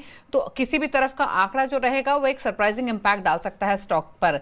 वहीं अगर आप एबिटा देखेंगे तो 4166 करोड़ के आसपास एबिटा रह सकता है और एबिटा मार्जिन 11.9% से घटकर सालाना आधार पर 10% के आसपास एक्सपेक्टेड है। रेवेन्यू में जो हम ग्रोथ देख रहे हैं वो इस वजह से क्योंकि रियलाइजेशन इनके बेटर हुए हैं, प्लस जो एक्सपोर्ट कंट्रीब्यूशन है वो बढ़ता हुआ दिखाई दिया है। इनफैक्ट पिछले साल के इसी तिमाही में जो एक्सपोर्ट कंट्रीब्यूशन था वो 14% के आसपास था और Q2 FY26 में जो एक्सपोर्ट कंट्रीब्यूशन है वो लगभग 20% के आसपास का है। इसके अलावा ओवरऑल सेल्स में इस क्वार्टर में कोई बहुत फायरवर्क्स देखने को नहीं मिली थी, सिर्फ 2% की ग्रोथ वॉल्यूम्स में रही थी।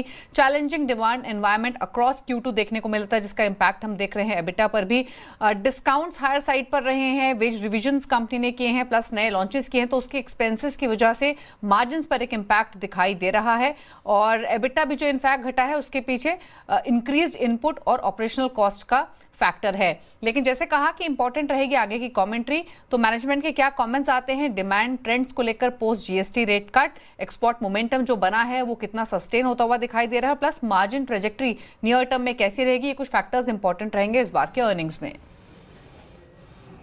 दीपाली शुक्रिया। और मारुति के परिप्रेक्ष्य में याद रखिएगा एक चीज़ आपको याद रखनी है, इस क्वार्टर में मतलब जब हम नंबर्स देख रहे होंगे उससे पहले सबसे एग्रेसिव पोजीशनिंग अगर किसी मार्केट में स्टॉक की है तो वो ये है। इस क्वार्टर में लगभग 12 अगस्त को इसका भाव था 12,620, अब इट्स 16,200, मतलब मोर देन एग्रेसिव पोजीशनिंग है इसकी इस वक्त। कोई डिसअपॉइंटमेंट हैंडल नहीं कर पाएगा बाजार, बट बहुत एग्रेसिव। लेकिन यतिन के पास चलते हैं, अब श्रीराम फाइनेंस क्या एक्सपेक्टेशन है यतिन? Good afternoon Veeru. देखिए जहाँ तक कि श्रीराम फाइनेंस का सवाल है, इस टाइम नंबर स्टेबल रहने की उम्मीद है। इनफैक्ट नेट इंटरेस्ट इनकम जो है वो कंपनी की 6,000 करोड़ के पार जाती हुई नज़र पड़ेगी और यहाँ 10 से 11% के आसपास का ग्रोथ एक्सपेक्ट कीजिए। इसके अलावा मुनाफा भी लगभग 2200 करोड़ रुपए के आसपास एक्सपेक्टेड है और यहाँ भी लगभग 6-7% की ग्रोथ एक्सपेक्टेड है। लेकिन इस टाइम जो क्लियर कमेंट्री लोगों को देखनी है वो है कमर्शियल व्हीकल की एसेट क्वालिटी और ऑफटेक को लेके, क्योंकि कोटक बैंक का जब रिजल्ट आया कुछ दिनों पहले तब उन्होंने इस सेगमेंट पे एडवर्स कमेंट्री दी थी। श्रीराम फाइनेंस इस सेगमेंट में एक मार्केट लीडर है, तो उनका जो एसेट क्वालिटी का ट्रेंड और उनका कमेंट्री पूरे के पूरे सेक्टर पे काफ़ी इंपॉर्टेंट रहेगा। इसके अलावा जो नंबर्स हमको देखने हैं खास करके वो रहेंगे AUM ग्रोथ जो लगभग 16% एक्सपेक्टेड है साल दर साल बेसिस पे ग्रोथ। क्रेडिट कॉस्ट 25 पैसे सुधरना चाहिए और जो नेट इंटरेस्ट मार्जिन्स हैं ये सुधर के लगभग 8.7% के आसपास रहने चाहिए। तो broadly stable set of number Shriram finance में, लेकिन कमेंट्री काफ़ी अहम रहेगी। कमेंट्री अहम रहेगी श्रीराम फाइनेंस के केस में। चलिए आप चलते हैं आशीष के पास और जानते हैं BEL के नंबर से क्या एक्सपेक्ट करें। आशीष बताइए। थोड़े सुस्त साइड पर देखने को मिल सकते हैं और ख़ासतौर पर अगर आप देखें तो पिछले साल एक्चुअली जो मार्जिन का बेस था काफ़ी ऊंचा था, तो इस बार अगर आप देखें तो जो मार्जिन 30.3% के पिछले साल थे इस बार 27.4% के आपको देखने को मिल सकते हैं। और बाकी रेवेन्यू में देखें तो ठीक ठाक ग्रोथ है, 15% की है। एग्जीक्यूशन थोड़ा सा बेहतर इस बार देखने को मिला है। और ऑर्डर बुक की अगर आप देखें तो टोटल अब 75,000 करोड़ के आसपास हो गई है। इस चीज़ को ब्रोकरेजेस अच्छा बता रहे हैं। लेकिन अगर आप एबिटा ग्रोथ की बात करें तो 4% की मात्र बढ़त यहाँ पर आपको देखने को मिलेगी। मार्जिन्स की जैसे कि मैंने कहा कि पिछले साल का ऊंचा बेस है तो उसका एक इम्पैक्ट, और मुनाफे में भी देखें तो ना के बराबर की ग्रोथ है। 2.5% के आसपास की बढ़त का अनुमान जो है ये बाजार लगाकर चल रहा है। लेकिन की मॉनिटरेबल है कि इन्हें जो एयरक्राफ्ट्स के लिए ऑर्डर मिले थे इसमें कैसा ट्रांजिशन, क्या प्रोग्रेस यहाँ पर देखने को मिली, ये बड़ा खास होगा। और ऑर्डर बुक को लेकर क्या मैनेजमेंट का आउटलुक है, क्या गाइडेंस है, ये की मॉनिटरेबल है। नतीजों में अगर आप देखें तो कुछ खास नहीं है। ओके, नतीजों में कुछ खास नहीं है। चलिए, तो ये इस समय आपके लिए एक व्यू BL के नंबर्स पर। अभिजीत जी, BL आपका व्यू है क्या कोई इन हाउस यहाँ पर डिफेंस स्टॉक्स में? सर, डिफेंस स्टॉक में स्पेसिफिक में BEL नहीं ट्रैक कर रहा हूँ, तो इसके ऊपर मैं टिप्पणी नहीं दे पाऊंगा। स्टॉक जो आपको अच्छा लगता हो डिफेंस में? डिफेंस में मैं BEL ट्रैक नहीं कर रहा हूँ, तो इसके ऊपर मैं टिप्पणी नहीं दे पाऊंगा। बट एक हमारा ओल्ड रिकमेंडेशन है डेटा पैटर्न्स, तो वो मुझे लॉन्ग टर्म के लिहाज से काफी अच्छी कंपनी लग रही है मिड कैप में। डेटा पैटर्न्स, तो वो एक लॉन्ग टर्म पोर्टफोलियो के लिए एक अच्छा स्टॉक मुझे लग रहा है। पैटर्न, चलिए, तो ये आपके लिए एक स्टॉक है। मीनवाइल रुचित भी जुड़े हैं शो में। रुचित, गुड आफ्टरनून, आपका स्वागत है। आ रहे हैं आपके पास। इनफैक्ट एक काम करते हैं, 4 का चौका की शुरुआत करते हैं, उसमें रुचित की ट्रेड भी हो जाएगी। शिल्पा जी के पास चलेंगे सस्ता ऑप्शन के लिए, फिर चलेंगे मानस जी के पास FNO सुपरस्टार के लिए, रुचित के पास चार्ट का चमत्कार ट्रेड के लिए, और मिड कैप फंडा के लिए अभिजीत चौकसी के पास चलेंगे आज हम। तो शिल्पा जी बताइए आपका सस्ता ऑप्शन। अनुज जी, ध्यान थोड़ा डिलीवरी पे है। डिलीवरी के रोल ओवर्स भी बहुत स्ट्रांग हुए हैं और इसमें एक अच्छा खासा, अगेन इसमें भी एक रेंज ब्रेकआउट अटेम्प्ट हो रहा है। 480-85 के ऊपर स्टॉक में बहुत स्ट्रेंथ आने वाला है, जहाँ पे 520, 540, 560 की भी आप नेक्स्ट आने वाले दिनों में आप ये टारगेट्स एक्सपेक्ट कर सकते हैं। चलिए, मानस जी, 13.50 पैसे में ट्रेड कर रहा है। आप इसमें पार्टिसिपेट कर सकते हैं। स्टॉप लॉस आप यहाँ पे 8 रुपए का मेंटेन कीजिए and look for targets of 21 से लेके 24। ओके, 480 का कॉल बोला ना आपने? 485 का कॉल ऑप्शन डिलीवरी का, ये लेना है आपको। ये हो गई शिल्पा जी की ट्रेड, ये आपकी स्क्रीन पर। मानस जी, आपका FNO सुपरस्टार ट्रेड? तो देखिए, AB कैपिटल पे मेरा ध्यान है। AB कैपिटल में एक फ्रेश ब्रेकआउट चार्ट पे देखने को मिला है, तो AB कैपिटल के फ्यूचर में खरीदारी करने की राय रहेगी। 329 के आसपास के प्राइस चल रहे हैं। 322 रुपए के स्टॉप लॉस से खरीदारी करने की राय रहेगी और 340 रुपए तक के टारगेट्स पॉसिबल हैं। ओके, आदित्य बिरला कैपिटल आपका बाय कॉल है। रुचित के पास चलते हैं। आज का चार्ट का चमत्कार पिक करने के लिए रुचित, क्या पिक कर रहे हैं आप? जी, वेरी गुड आफ्टरनून। चार्ट के चमत्कार में ग्रासिम में खरीदारी की सलाह रहेगी। बेसिकली अगर आप देखेंगे तो पिछले 4 महीने से स्टॉक एक कंसोलिडेशन फेज में ही था, और उस कंसोलिडेशन में जब भी ये स्टॉक 2900 के आसपास आता था तो वहां से सेलिंग प्रेशर आता था। अब लास्ट 2 ट्रेडिंग सेशंस में ये स्टॉक ने वो 2900 का हर्डल सरपास किया है। टेक्निकली एक असेंडिंग ट्रायंगल पैटर्न का ब्रेकआउट हुआ है, वो भी अच्छे वॉल्यूम्स के साथ। सो यहाँ पे हमें लग रहा है कि कंपेयर टू मार्केट से स्टॉक इतना चला नहीं है, और अब ब्रेकआउट आया तो ये रिस्क रिवॉर्ड रेशियो फेवरेबल है करंट लेवल्स पे। 2900 जो रेजिस्टेंस था वो अब सपोर्ट बन जाएगा, तो 2900 के नीचे स्टॉप लॉस रख के ग्रासिम में खरीदारी करें। 3080 के टारगेट्स हम इसमें एक्सपेक्ट कर रहे हैं। ओके, चलिए, तो ग्रासिम आपकी बाय कॉल है। अब चलते हैं आज के बिग स्टॉक, ये मिड कैप के लिए, फंडा के लिए, अभिजीत के पास। अभिजीत, क्या पिक कर रहे हैं आप? ये आज का पिक मैं सजेस्ट करूंगा आधार हाउसिंग फाइनेंस। ये एक हाउसिंग फाइनेंस कंपनी है जो कि छोटे निवेशकों पे ज्यादा टारगेट करती है। 10 से 15 लाख का हाउसिंग लोन जो उनका टारगेट मार्केट है। करीब प्राइस अभी 515 के करीब है। मुझे लग रहा है आने वाले 6 महीने में ये बहुत अच्छा परफॉर्म कर सकती है। जो 75% ऑफ द कंपनी के जो ओनर है वो है ब्लैकस्टोन, बहुत बड़ा वेल नोन PE फंड है, और बाकी का जो रिमेनिंग इसका पोर्शन है वो भी उनको ओपन ऑफर के थ्रू उनको चाहिए, तो उनको काफी अच्छी वैल्यू दिख रही है, तभी जाके ये हो रहा है। तो मुझे लग रहा है इसमें डाउनसाइड प्रोटेक्शन भी बहुत है, और नेक्स्ट 6 महीने के लिए मैं सजेस्ट करूंगा लॉन्ग टर्म पोर्टफोलियोज के लिए आधार हाउसिंग फाइनेंस। चलिए, चारों के चारों ट्रेड्स आपके लिए रिकैप करता हूँ। शिल्पा जी ने डिलीवरी का 485 का कॉल ऑप्शन सजेस्ट करा। 8 रुपये के स्टॉप लॉस, 2124 रुपये के टारगेट्स रहेंगे यहाँ आपके लिए। उसके बाद मानस जी ने आदित्य बिरला कैपिटल, ख़राब नंबर्स पर भी चला ये स्टॉक, तो काफ़ी मोमेंटम में 322 का स्टॉप, 340 के टारगेट रहेंगे यहाँ आपके लिए। ग्रासिम है रुचित के पिक 3080 के टारगेट 2900 के स्टॉप लॉस के साथ। और अभी अभी अभिजीत जी ने जो स्टॉक पिक किया वो है आधार हाउसिंग फाइनेंस का मिड कैप फंडा में। एक बार Hyundai मोटर वापस लेकर आइए आप ज़रा। और आई थिंक एक बार इसकी 52 वीक हाई और लो की प्लेट दिखाएंगे मुझे ज़रा, क्योंकि जब हमने नंबर स्पॉट किए थे तब 2350 2355 पर था। 2890 का इसका 52 वीक हाई है। ध्यान रखिएगा आईपीओ के बाद से ये स्टॉक ने शानदार रिटर्न दिए हैं। इनफैक्ट आईपीओ इन्वेस्टर और लिस्टिंग के बाद वाले इन्वेस्टर्स के लिए अच्छा मुनाफा इसने कमा कर दिया। खैर अभी भी अपने ऑल टाइम हाई से दूर है। लेकिन एक बार धर्मेश जी क्या हमारे साथ। धर्मेश जी, ये उमंग वोरा का सिप्ला छोड़ना कितना नेगेटिव है आपके हिसाब से? क्या ये डी रेटिंग इवेंट बन सकता है सिप्ला के लिए? नहीं अनुज जी, मुझे ऐसे लगता है कि उनके जाने से ये डी रेटिंग इवेंट बनेगा। और उन्होंने इमीडिएटली अपॉइंट भी कर दिया नए एमडी सीईओ को। वो भी 8-10 साल से कंपनी में मार्केट वेटरन के तरह रहे हैं। तो एक पासिंग फेज है। नॉर्मली ऐसा जब एक बड़ी पर्सनालिटी हस्ती जाती है तो एक बार के लिए उसका करेक्शन मिलता है। But to answer is very precisely, derating event तो है नहीं। डी रेटिंग इवेंट अगर कुछ हो सकता है तो मिस्टर ट्रम्प हो सकते हैं। वो कब क्या कर दे किसी भी सेक्टर के साथ वो कहना मुश्किल है। और अभी जैसा माहौल लग रहा है कि वहां से भी डी रेटिंग होनी नहीं चाहिए। चलिए सिप्ला, हालांकि याद रखिएगा आज तो इस घटनाक्रम पर रिएक्ट कर रहा है स्टॉक 1533 पे डे लो पे आके ट्रेड करता हुआ। और बैंक निफ्टी अब डे लो पर खिसकता हुआ। बैंक निफ्टी पूरे दिन इसने एक सुरक्षित डिफरेंशियल मेंटेन करके रखा 58,000 से। लेकिन अब वो देखिए टूटा अभी भी नहीं है, बट वो डिफरेंशियल कम हुआ है। और कौन स्पॉन्सर कर रहा है इस डाउनसाइड को? It's HDFC bank. Anuj, target जो भी है ना वो इन्हीं दो बैंकों को कर रहा है ना, HDFC बैंक और ICICI बैंक। नहीं देखिए, आज स्क्रीन कह रही है अपने आप, आज स्क्रीन आपको चिल्ला चिल्ला के कह रही है कि आज वापस FI की बड़ी वाली सेलिंग हुई होगी, वरना इस तरीके से मूव्स नहीं आते। और यही कारण है कि मार्केट आज थोड़ा सा प्रेशर में भी है। ओनली थिंग इज़ वीरू, ये हमने ना कई बार देखे हैं ऐसे फेजेस जिसमें इस तरीके के मूव्स आते हैं, तो इसके लिए इससे घबराने की ज़रूरत नहीं है। अभी भी मैं यही कहूँगा। लेकिन हाँ, ध्यान जरूर रखें। दूसरी तरफ PSU बैंक्स में भी मोमेंटम ठीक ठाक है, खासतौर से कैनरा बैंक जहाँ नंबर्स अच्छे थे।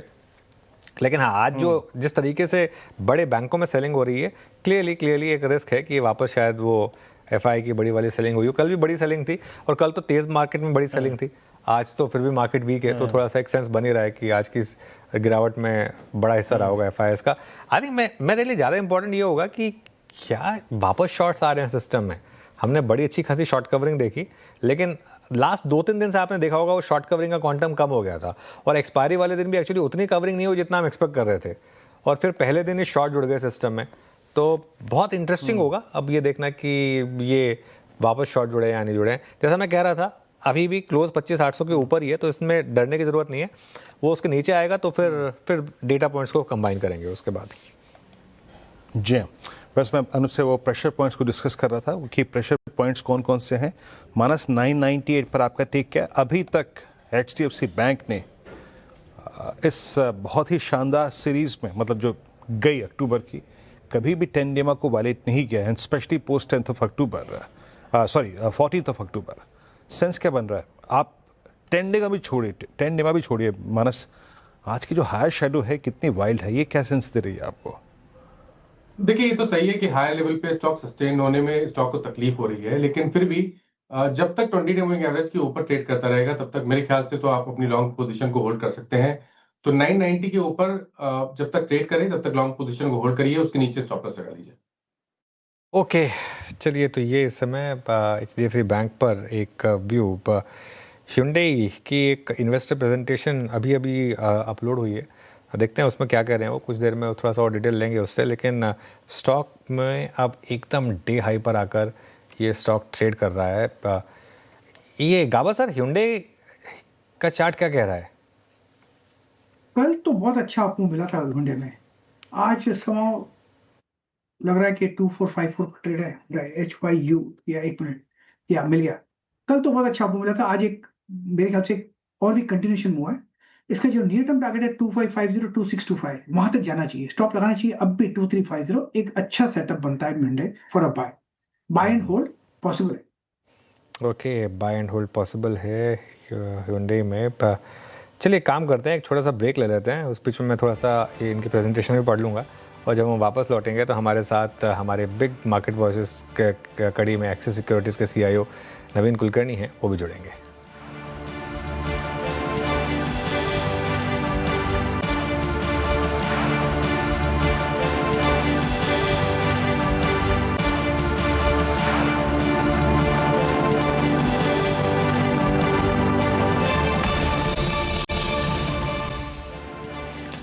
Welcome back.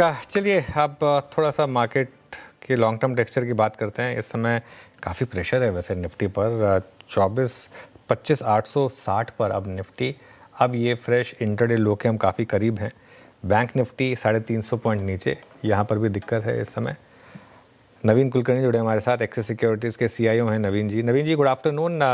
नवीन जी क्या व्यू बन रहा है इस समय मार्केट पर? जिस तरीके की हमने मूव्स देखे हैं पिछले कुछ दिनों में, क्या वो कंटिन्यू करेंगे या फिर अभी यहाँ पर थोड़ा आपको लग रहा है कि थोड़ी प्रॉफिट बुकिंग भी आ सकती है मार्केट में, जैसा कि हमने आज देखी है? ये पूरे साल में जैसे ये फाइनेंशियल ईयर में जैसे मार्केट चल रहा है, तो उस हिसाब से अगर देखेंगे तो दो चीजें हुई हैं। एक तो अगर हम ये फाइनेंशियल ईयर का रिटर्न देखेंगे तो करीब 8 से 10% के करीब है निफ्टी का रिटर्न। बट इम्पोर्टेंट चीज अभी ये हो रहा है कि रिटर्न्स जो है वो मतलब थोड़े कॉन्सेंट्रेट हो रहे हैं across a few set of stocks. Large cap में ऑफ कोर्स थोड़ा सा ज्यादा मोमेंटम है compare to small and mid cap, but higher levels पे प्रॉफिट टेकिंग हो रहा है काफी स्ट्रॉन्ग तरीके से, एंड सेक्टर रोटेशन भी बहुत ज्यादा स्ट्रॉन्ग है।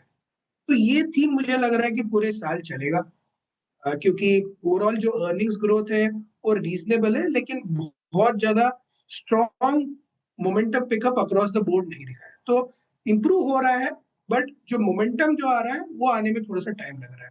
सो सेक्टर रोटेशन, प्रॉफिट बुकिंग, ये सब थीम्स चलते रहेंगे, लेकिन जो रिटर्न है वो मुझे लग रहा है कि जहाँ पे अगर मैं विक्स को देखूं वो 12 साढ़े 12 के करीब ही चल रहा है, तो मुझे लग रहा है कि यहाँ से भी पॉजिटिव रिटर्न्स नेक्स्ट 6 महीने में बन जाएंगे ठीक ठाक। नवीन जी नमस्कार, वीरेंद्र बोल रहा हूँ। आप बीते हुए इस अर्निंग सीजन को, मतलब अब तक की जो आपकी फाइंडिंग्स रही, सबसे इम्प्रेस आपको किस स्पेस ने किया, और आप लोगों की प्रेफर्ड बाइंग लिस्ट में, या फिर एटलीस्ट जहाँ पे आप लोगों ने अपनी पोजीशन को थोड़ा सा बढ़ाया हो, ऐसा कौन सा स्पेस है जो कि इस क्वार्टरली नंबर्स के बाद आपको और कन्विक्शन दे रहा हो? जहाँ तक क्वार्टरली नंबर्स का सवाल है, अगर आप देखेंगे तो बहुत ही ज्यादा मतलब स्टॉक स्पेसिफिक रहा है। इसलिए अगर ब्रॉड ट्रेंड्स के हिसाब से देखेंगे तो मैं बोलूंगा कि बैंकिंग स्पेस के नंबर्स ओवरऑल ठीक रहे हैं। जहाँ पे चैलेंजेस जो थे, जैसे कि निम्स के जो चैलेंज थे, वो मुझे लग रहा है कि बैंक्स के जो नेट इंटरेस्ट मार्जिन है थोड़ी जगह पे स्लाइटली बेटर आया है देन एक्सपेक्टेशन। जैसे सबसे लार्जेस्ट अगर मैं बात करूं, जैसे HDFC ने निम कंप्रेशन मैनेज किया है, एक्सिस ने निम कंप्रेशन मैनेज किया, ICICI ने बहुत ज्यादा अच्छे से मैनेज किया है, लेकिन वहाँ पे ग्रोथ का कंसर्न थोड़ा बहुत दिख रहा है। बट ओवरऑल मैं ये स्टोरी ये देख रहा हूँ कि बैंकों के नंबर मुझे लग रहा है कि ठीक ठाक आए हैं, राइट। इसके अलावा जो स्मॉल बैंक्स हैं उनके भी नंबर्स मुझे लग रहा है ठीक आए हैं। वहाँ पे और कुछ नई चीजें भी हो रही है, इन्वेस्टमेंट हो रहा है, फ्रेश इन्वेस्टमेंट हो रहे हैं, तो बहुत सारे डेवलपमेंट्स हो रहे हैं। तो वो एक थोड़ा सा एक्साइटिंग स्पेस बना है स्मॉल और mid banks, mid size banks, वहाँ पे मुझे लग रहा है कि थोड़ा इंटरेस्ट है। लार्जर बैंक्स में ऑफकोर्स जहाँ पे भी वैल्यू है वहाँ पे इंटरेस्ट बन रहा है। PSU बैंक्स में इंटरेस्ट बढ़ता हुआ दिखाई दे रहा है। तो ये जो स्पेस है ओवरऑल मुझे काफी ठीक लगा है। या इसके अलावा कोई लार्ज कैप नेम्स, जैसे कि आप देखेंगे कि रिलायंस इंडस्ट्रीज के नंबर्स ठीक आए थे, तो वहाँ पे अपसाइड दिख रहा है। सो ब्रॉड रेंज है। अगर ब्रॉडली सेक्टर के हिसाब से मैं देखूं तो PSU और स्मॉल एंड मिड बैंक्स में थोड़ा सा ज्यादा इंटरेस्ट दिख रहा है, और इसके अलावा बाकी सेक्टर्स अभी भी वर्डिक्ट आना बचा है कि कहाँ पे क्या हो रहा है। FMCG में बहुत ज्यादा मुझे नहीं लगा है कि कोई मोमेंटम बिल्डअप हुआ है। कंज्यूमर डिस्क्रिशनरी और ये स्पेसेस में मुझे लग रहा है कि ठीक ठाक इम्प्रूवमेंट दिखाई दे रहा है। अच्छा, आपने बोला PSU बैंक्स बेटर लग रहे हैं यहाँ पर, क्या इन लेवल्स पर, क्योंकि हमने ऑलरेडी बड़ी रैली देखी है PSU बैंकों में, Canara bank, SBI, Indian bank सब ऑल टाइम हाई पर है, क्या इन लेवल्स पर भी आप PSU बैंकों की बास्केट में इन्वेस्टमेंट को एडवाइजेबल मानते हैं, या कोई एक पर्टिकुलर PSU बैंक है जो आपको अच्छा लग रहा है? जहाँ तक ओवरऑल पीएसयू बैंकिंग स्पेस का सवाल है, जैसे कि ये क्वार्टर नहीं, पिछले क्वार्टर में अगर हम देखेंगे तो थोड़ा डिपॉजिट ग्रोथ का चैलेंज था, लेकिन एसेट क्वालिटी वहाँ पे मेंटेन हुआ था। तो क्वालिटी मतलब वहाँ पे इंप्रूव होता दिखाई दे रहा है। तो अगर क्वालिटी इंप्रूव होता दिखाई देगा तो री-रेटिंग पोटेंशियल बढ़ जाता है। एंड जहाँ तक पीएसयू बैंक्स का जो ओवरऑल मल्टीपल रहा है, वो हमेशा से सस्ता ही रहा है। तो उस हिसाब से अगर री-रेटिंग पोटेंशियल पीएसयू बैंक्स में अगर इंप्रूव होता दिखाई देगा, तो उस हिसाब से वहाँ पे अब रिटर्न बनने की संभावना काफ़ी ज़्यादा बढ़ जाती है, क्योंकि अर्निंग्स आप देखेंगे वो थोड़ा बहुत सिक्लिकल होता है। अगर हम अच्छे क्रेडिट साइकिल में चले जाएँ, तो वहाँ पे अर्निंग्स इंप्रूव होने की पोटेंशियल बहुत ज़्यादा हो जाती है। तो कंबाइनिंग दीज़ 2 फैक्टर्स कि अगर क्रेडिट साइकिल इंप्रूव होता है, तो ऑफ कोर्स अर्निंग्स बढ़ता है, बट मोर इम्पोर्टेंटली क्वालिटी की वजह से री-रेटिंग पोटेंशियल बढ़ता है, तो ऑब्वियसली ये लेवल्स पे भी पीएसयू बैंक्स में एब्सोल्यूट रिटर्न बन सकते हैं। रिलेटिव बेसिस पे आउट परफॉर्मेंस करने की संभावना थोड़ी-सी बढ़ जाती है। But of course there will be a profit booking होगा, थोड़ा बहुत कंप्रेशन होगा and then they will again start moving up. तो मुझे ओवरऑल पीएसयू बैंकिंग स्पेस मुझे ठीक लग रहा है। Large banks of course PSU में ज़्यादा प्रेफ़र करते हैं, क्योंकि वहाँ पे रिस्क थोड़ा-सा कम है, लिक्विडिटी के चैलेंजेस कम रहते हैं। But of course smaller banks में भी मुझे लग रहा है कि स्मॉलर पीएसयू बैंक्स में भी मुझे लगता है कि रिटर्न बनने की संभावना यहाँ से है। अच्छा नवीन जी, हर स्पेस चला। आई मीन अगर आप अगस्त से पहले तक के डिप को देखें बाजार के, एक ऑटो ही रह गया था जो नहीं चला, लेकिन finally I think GST cut के बाद ऑटो में चला, सब कुछ चला। I mean look at Maruti, 12,000 से 16,000 तक का सफ़र। एक स्पेस अभी तक डिसाइसिव स्ट्रेच नहीं दे पाई, एंड दैट्स एफएमसीजी। कितनी बार, चाहे वो अच्छा मानसून हो, चाहे वो जीएसटी कट हो, चाहे वो टैक्स कट हो, बार बार स्विंग्स आए लेकिन कोलैप्स हुए। एक डिसाइसिव मूव अभी तक निफ्टी एफएमसीजी में नहीं है। आपका टेक एफएमसीजी पर, और कुछ फाइंडिंग यहाँ इस स्पेस की, इसमें कुछ आप लोगों ने बाय किया है क्या? जहाँ तक एफएमसीजी स्पेस का सवाल है, वहाँ पे स्टॉक स्पेसिफिक कुछ ना कुछ एक्टिविटी होती रहती है, जहाँ पे अर्निंग्स इंप्रूवमेंट की संभावना होती है। बट ओवरऑल स्पेस का बैरोमीटर आप देखेंगे तो हिंदुस्तान यूनिलीवर है। हिंदुस्तान यूनिलीवर के अगर आप रिजल्ट्स नतीजे देखेंगे ये क्वार्टर में, तो 2% के करीब या फ्लैटिश अर्निंग्स ग्रोथ इंप्रूव नहीं हुआ है। और ओवरऑल ये जो सेक्टर है, अगर आप देखेंगे एब्सोल्यूट ग्रोथ और नॉमिनल ग्रोथ रेट के हिसाब से, वो काफी मिड सिंगल डिजिट या लो सिंगल डिजिट्स में चल रहा है। सो बहुत ज्यादा इंप्रूवमेंट नहीं आ रहा है स्पेस में। ये स्पेस में इंप्रूवमेंट तब आता है जब हम देखते हैं कि प्राइसिंग ग्रोथ ज्यादा आती है, and if it is backed by volume growth, तो मतलब री-रेटिंग हो जाता है। ओके, अच्छा नवीन जी, ये ऑटो कंपनीज पर आपका क्या व्यू रहेगा? अभी Hyundai के नंबर्स आए, काफ़ी अच्छे लग रहे थे नंबर्स, और यहाँ पर आपकी प्रेफर्ड पिक्स क्या होंगी अगर ऑटोमोबाइल पैक की बात की जाए, चाहे 4 व्हीलर्स हों या 2 व्हीलर्स हों? नवीन जी नहीं है क्या हमारे साथ? ओके, तो अच्छा, कुछ दिक्कत आ रही है। नवीन जी, अगर आप मुझे सुन पा रहे हैं तो ऑटो स्पेस पर क्या व्यू होगा आपका?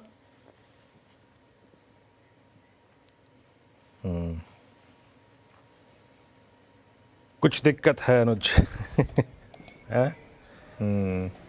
आज टेलीकॉम में दिक्कत है अनुज, है ना? आज टेलीकॉम में दिक्कत है, और आपकी स्क्रीन पे अभी नवीन जी से जब संपर्क दोबारा होगा तो एक सेंस लेंगे। लेकिन अभी अनुज आएंगे इंडेक्स की रणनीति पर। बट आज का बाजार लगा कैसा? क्या ये बाजार थोड़ा सा यहाँ पे किसी बड़े लेवल को, अब हम क्या मांग रहे हैं इस इंडेक्स से? हम कह रहे हैं जनाब आप हमें ऑल टाइम हाई दो। क्या ये उससे पहले होने वाला रिक्वायर्ड कंसोलिडेशन है? देखिए वीरू, बिल्कुल मेरा ये मानना है कि आपको थोड़ी हिम्मत करनी होगी और आपको लॉन्ग पोजीशन इस मार्केट में अपनी रखनी होगी। और मैं तो ये भी कहूँगा कि अगर आपने अब तक मार्केट मिस किया है लॉन्ग पोजीशन, तो ये डिप है, इसको आप यूज़ कर सकते हैं टू बाय। ऑब्वियसली अगर आप चाहें तो अपने आप को थोड़ा सा हेज कर लें, लेकिन अभी भी मार्केट जो है वो ख़राब नहीं है। और अगर आपने, जैसे मैं कह रहा हूँ कि अब तक की रैली मिस की है, तो ये आपको एक मौका मिल रहा है इस समय पार्टिसिपेट करने का। अगर 25,800 ब्रेक होगा तो फिर हम दोबारा उसको रिविज़िट करेंगे, लेकिन फ्रेश एंट्री के लिए आई थिंक ये एक अच्छा मौका है इस समय बाय करने का। तो ये व्यू रहेगा इस समय। चलिए काम करते हैं फिर, BTST STBT ट्रेड्स की शुरुआत करते हैं। एक बार जरा बता, पूरा पैनल को रख दीजिए ज़रा स्क्रीन पर। गाबा सर बताइए क्या ट्रेड रहेगी कल के लिए BTST STBT? I think BTST रखूंगा फिर, क्योंकि ट्रेंड स्टिल इंटैक्ट है, थोड़ा करेक्शन है। स्टॉक का नाम है NBCC। आई थिंक NBCC का जो ट्रेड कर रहा है इसके हिसाब से लगता है कि एक स्टॉप लगाना चाहिए करें 117 का, आप ट्रेड का 118 के आसपास, तो अपमूव ऑन है, 123 पॉसिबल है NBCC। ओके, NBCC 118.20 पे कॉल आपकी, प्रकाश सर की बीट हिस्ट्री ट्रेड। मानस आप क्या पिक करेंगे? देखिए MFSL में खरीदारी करके जाएंगे। MFSL के अगर पैटर्न देखें तो स्टॉक ने 100 डे मूविंग एवरेज पे सपोर्ट लिया और 10 एंड 20 डे मूविंग एवरेज को रिगेन कर लिया है। तो MFSL के फ्यूचर में खरीदारी करेंगे। 1561 के आसपास के प्राइस चल रहे हैं। 1544 का स्टॉप लॉस लगाएंगे और 1590 के टारगेट सेट करेंगे। ओके, अमित जी बताइए आपकी ट्रेड क्या रहेगी कल के लिए? जी अनुज जी, परसिस्टेंट सिस्टम का क्लोज काफी अच्छा आ रहा है। स्टॉक ने 10 डमा को टच करके कंसोलिडेट किया था 3-4 दिन, और आज हम एक यहाँ पे मूव देख रहे हैं। लगभग 5960 का प्राइस है, 5900 का स्टॉप लॉस रहेगा, 5900 का, और टारगेट्स हमारे यहाँ पे रहेंगे 6050 के। ओके, परसिस्टेंट सिस्टम शानदार क्लोज की तरफ बढ़ता हुआ। सोमिल आपका ट्रेड? मेरा ट्रेड होगा नेस्ले इंडिया पर। नेस्ले में एक ट्रायंगल पैटर्न बन रहा है, मैं प्रियम कर रहा हूँ कि ये ऊपर की तरफ टूटेगा। 9 और 10 डेली मूविंग एवरेज पे सपोर्ट लेके आज एक थोड़ा सा पॉजिटिव मोमेंटम देखने मिला है। स्टॉप लॉस रहेगा 1250 पर और टारगेट रहेगा 1320। Okay, Nestle. रुचित आपका ट्रेड क्या रहेगा? ये आईटी स्पेस में से एलटीआई माइंड्री पे खरीदारी करके जाने की सलाह रहेगी। तो आइडियली पिछले 4-5 ट्रेडिंग सेशन में एक कंसोलिडेशन हुआ है स्टॉक में, एक अपमूव के बाद जो एक बुलिश फ्लैग पैटर्न का फॉर्मेशन हुआ है। तो आई थिंक बुलिश फ्लैग का डेफिनेटली एक कंटिन्यूशन पैटर्न है और इंडिकेशन है कि अप ट्रेंड आगे कंटिन्यू रहना चाहिए। तो यहाँ पे मोमेंटम रीडिंग्स भी पॉजिटिव है। तो एलटीआई माइंड्री करंट लेवल्स पे 5630 के नीचे स्टॉप लॉस रख के खरीदारी करके जाए और 5800 के अराउंड के टारगेट स्टॉक में एक्सपेक्ट करें। ओके, चलिए ट्रेड्स पूरी हुई। अब बात करते हैं एक कैश मार्केट के स्टॉक की, फेड बैंक फाइनेंशियल। यहाँ पर एक बड़ी ब्लॉक डील हो सकती है। ट्रू नॉर्थ फंड शायद यहाँ पर अपना एक एग्जिट ट्रेड मारे, क्लीन आउट ट्रेड करे। यश के पास चलते हैं पूरी डिटेल्स के लिए। यश बताइए।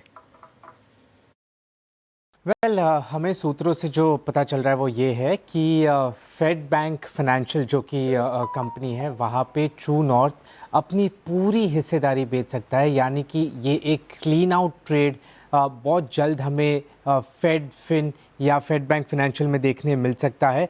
ट्रू नॉर्थ कुल 8.6% हिस्सेदारी रखता है फेडरल बैंक फाइनेंशियल में, और बहुत जल्द हमें ये क्लीन आउट ट्रेड एक ब्लॉक डील के द्वारा होते हुए दिख सकता है। इस ब्लॉक डील को लीड करने के लिए बैंकर्स कंपनी के द्वारा ऑलरेडी अपॉइंट कर दिए गए हैं और बहुत जल्द हमें ये ट्रांजैक्शन पे एक अपडेट मिल सकता है। तो 8.6% हिस्सेदारी, एक clean out trade, final trade true north का जल्दी फेड बैंक में एक ब्लॉक डील के द्वारा होते हुए दिख सकता है। ओके, यश शुक्रिया आपका इस पूरी चर्चा के लिए। फेड बैंक फाइनेंशियल सर्विसेज, मुझे याद आ रहा है आज किसकी कॉल थी ये सुबह सुबह, ये मेरे ख्याल से अमरीश बलिगा जी की कॉल थी।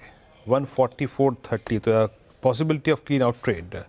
फेड बैंक फाइनेंशियल्स को एक बार लेके आइएगा 144 पे। रुचित, आपको इसकी रीडिंग क्या कह रही है? I mean, अभी कुछ थोड़ा सा डिस्ट्रीब्यूशन अक्टूबर के महीने में था विजिबल, बट जिस प्रकार का मोमेंटम रहा है मई से लेकर अब तक, उसके आगे जस्टिफाइड है। I mean, अगर ये इस ट्रेजेक्ट्री को होल्ड कर ले 140, 150 की, 140, 138 की, तो क्या फिर रिवर्सल पॉसिबल है स्ट्रॉन्गर साइड पे, हायर साइड पे? क्वाइट पॉसिबल, क्योंकि जो अपमूव हमने देखा था लगभग 90-95 से अप ट्रेंड की शुरुआत हुई थी, 165 तक की रैली आई थी, उसमें वॉल्यूम्स काफी अच्छे थे, और जो करेक्शन आ रहा है उसमें कोई इतने वॉल्यूम में सेलिंग नहीं है। सो ओवरऑल ये जो डिप है वो जस्ट एक pull back within an uptrend लग रहा है। इंपॉर्टेंट रहेगा 20 डे में के लेवल को फिर से रीगेन करना, जो फिलहाल 148, 149 के ऊपर है। सो अगर ये यहाँ पे कहीं पे 135, 140 की रेंज में अगर बेस बना के फिर से अपना ये 20 डे के हडल को सरपास करता है तो अप ट्रेंड का रिजम्पशन वहाँ पे हो सकता है। तो आई थिंक पोजिशनल ट्रेडर्स ये जो डिप आ रहा है वो डिप में एक अच्छी बाइंग अपॉर्चुनिटी को ढूंढ सकते हैं। चलिए, तो ये इस समय आपके लिए फेड बैंक फाइनेंशियल। अब बात करते हैं Hyundai की। नतीजों के बाद शेयर में अच्छी खासी तेज़ी है और ये देखिए अब डे हाई पर आ गया स्टॉक। 2350 पर हमने स्पॉट किया था जब नंबर्स आए थे कि नंबर्स अच्छे लग रहे हैं, और वहाँ से एक अच्छा मूव। यतिन के पास चलते हैं। यतिन, क्या कहा मैनेजमेंट ने कॉन कॉल में? जी, शानदार मूव है हुंडई मोटर्स में, और आईपीओ से अगर हम देखें तो आवाज़ पे कंटिन्यूसली स्टॉक ट्रैक हो रहा है। बहुत बेहतरीन कंपनी ने रिटर्न्स दिए हैं। अगर हम बात करें Q2 के नतीजों की तो शानदार मार्जिन परफॉर्मेंस रहा है। इसके दो कारण हैं। सबसे पहले अगर सेल्स मिक्स की बात करें तो कंपनी का कहना यह है कि जो डोमेस्टिक एसयूवी बिजनेस है उसका कंट्रीब्यूशन रेवेन्यू में 70% से ज़्यादा है, यानी कंपनी का लगभग 2/3 से ज़्यादा बिजनेस अब आपको अलोन इस प्रोडक्ट सेगमेंट से आता हुआ नज़र पड़ रहा है। इसके अलावा अगर हम मार्जिन्स की बात करें तो लगभग 1.1% बढ़ के मजबूत हुए हैं Q2 में साल दर साल बेसिस पे। और कंपनी का मानना ये है कि जो प्रोडक्ट मिक्स चेंज हुआ है और जिस हिसाब से कंपनी ने नए कॉस्ट कंट्रोल्स किए हैं उसके वजह से मार्जिन्स में एक ज़बरदस्त उछाल आपने देखा है। इसके वजह से एब्सोल्यूट एबिटा भी आपको 10% बढ़ता हुआ नज़र पड़ रहा है। इसके अलावा इनको लगता है कि जो 14% की मार्जिन है वो यहाँ से सस्टेनेबल है, और ये क्लियरली दर्शाता है कि जो क्वालिटी ऑफ ग्रोथ है और जो क्वालिटी ऑफ अर्निंग्स है वो सुधरता हुआ नज़र पड़ रहा है। इनफैक्ट अब कंपनी का कहना ये है कि जो एक्सपोर्ट का टारगेट इन्होंने FY26 के लिए रखा था वो वेल सरपास होता हुआ नज़र पड़ रहा है। तो मैनेजमेंट की कमेंट्री अच्छी, फेस्टिव सीजन में कंपनी की बिक्री बढ़ी है, और ऑब्वियसली अब यहाँ नए CEO साहब भी आए हैं इंडियन बैकग्राउंड से, तो शायद यहाँ एक एडवांटेज मिलता हुआ नज़र पड़े ओवरऑल परफॉर्मेंस को। हुंडई मोटर्स आपके स्क्रीन पे लगभग 2.25% की तेजी, लगभग डेज हाई पे ट्रेड करता हुआ काउंटर। ओके, तो ये था जनाब हुंडई मोटर्स पे फैक्ट्स। लेकिन यतिन एक बार ये बताइएगा जरा प्लीज़, डीलर्स क्या चीज़ कर रहे हैं आज? जी, तो वीरू दो स्टॉक जो आज डीलर्स रेडार पे रखे हुए हैं। सबसे पहले AB कैपिटल, और देखिए रिजल्ट के बाद काउंटर में एक अच्छा मोमेंटम है। इनफैक्ट स्टॉक डेज हाई पे है। डीलर्स को लगता है 335 तक के टारगेट्स यहाँ आ सकते हैं क्योंकि डोमेस्टिक फंड्स यहाँ खरीदारी कर रहे हैं। इसमें दो चीज़ें हैं, एक तो इंश्योरेंस बिजनेस कंपनी का शानदार है, और NBFC बिजनेस में नेट इंटरेस्ट इनकम और नेट इंटरेस्ट मार्जिन्स दोनों पे ही हमने अच्छी खासी बीट देखी है। तो रिजल्ट के बाद स्टॉक धीरे धीरे करके अब 5.5% ऊपर है, और यहाँ से मोमेंटम डीलर्स को कंटिन्यूड रख रहा है। इसके अलावा फार्मा में से बायोकॉन ये काउंटर है जहाँ डीलर्स बता रहे हैं काफ़ी सारा HNI एक्शन है, और 385-390 तक के टारगेट्स के लिए डीलर्स यहाँ भी खरीदारी की एडवाइस दे रहे हैं। तो आज अगर आप देखें प्रेफर्ड बैंक लिस्ट में बायोकॉन, एक बार लिस्ट रखिएगा। बायोकॉन कल से काफ़ी स्ट्रॉन्ग मोमेंटम में, आज फार्मा की बहुत सारी स्क्रिप्ट्स ने अच्छे मूव दिए। सिर्फ अगर आप एक डॉक्टर रेड्डीज को छोड़ दें तो बाकी आदित्य बिरला कैपिटल और बायोकॉन आज की प्रेफर्ड लिस्ट में है। खैर, मैं थोड़ा सा विषय को यहाँ पे अब बदलूंगा। एक बार फिर से चलते हैं प्राइमरी मार्केट की तरफ, रुख करते हैं। देश के सबसे बड़े स्टॉक ब्रोकर ग्रो का IPO 4 नवंबर से लॉन्च होने जा रहा है। इशू के जरिए कंपनी करीब 6,600 करोड़ जुटाने की योजना बना रही है। IPO और बिजनेस स्ट्रेटेजी पर कंपनी के होल टाइम डायरेक्टर और CEO ललित केशरे से खास बातचीत की हमारे मैनेजर अनुज सिंघल ने। आइए इस इंटरव्यू के कुछ दिलचस्प और महत्वपूर्ण हिस्सों को सुनते हैं।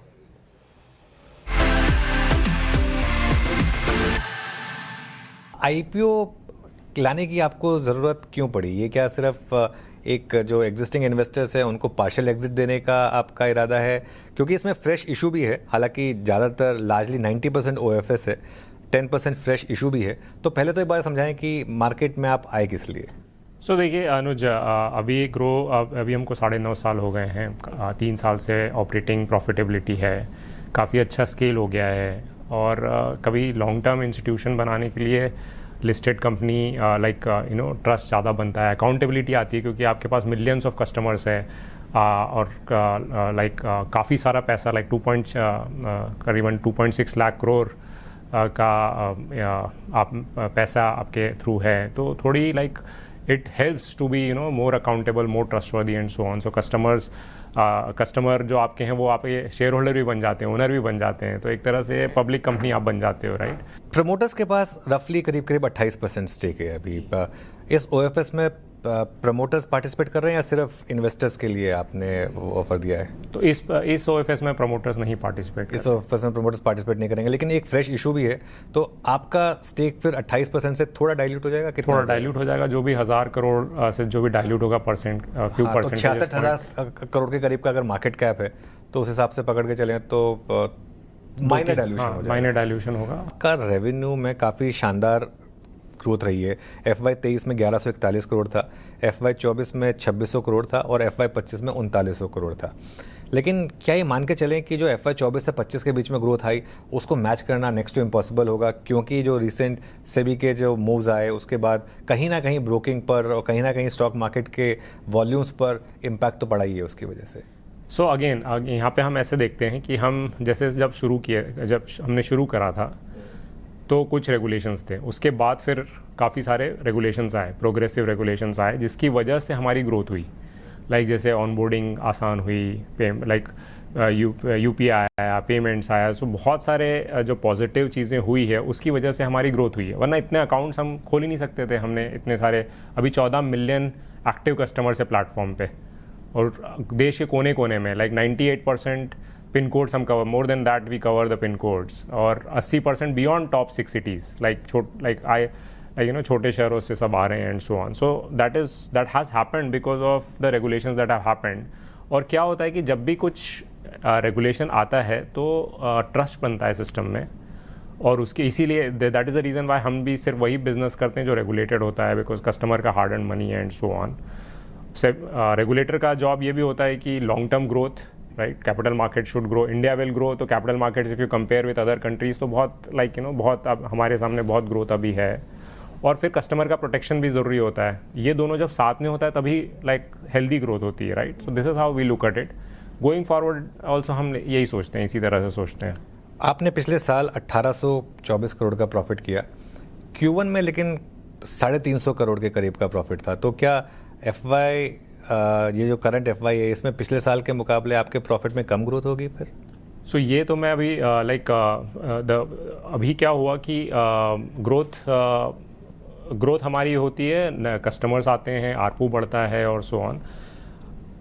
द वन टाइम जो ऑफ आया था अक्टूबर में एक रेगुलेशन के कारण, जो डेरिवेटिव का ओवरऑल इंडस्ट्री गिरी थी, पर आप अगर कभी कंपेयर करोगे कभी हमारी कंपनी को versus the industry kind of thing, तो काफ़ी रेजिलियंस काफ़ी ज़्यादा था हमारा Q1 to Q1 में।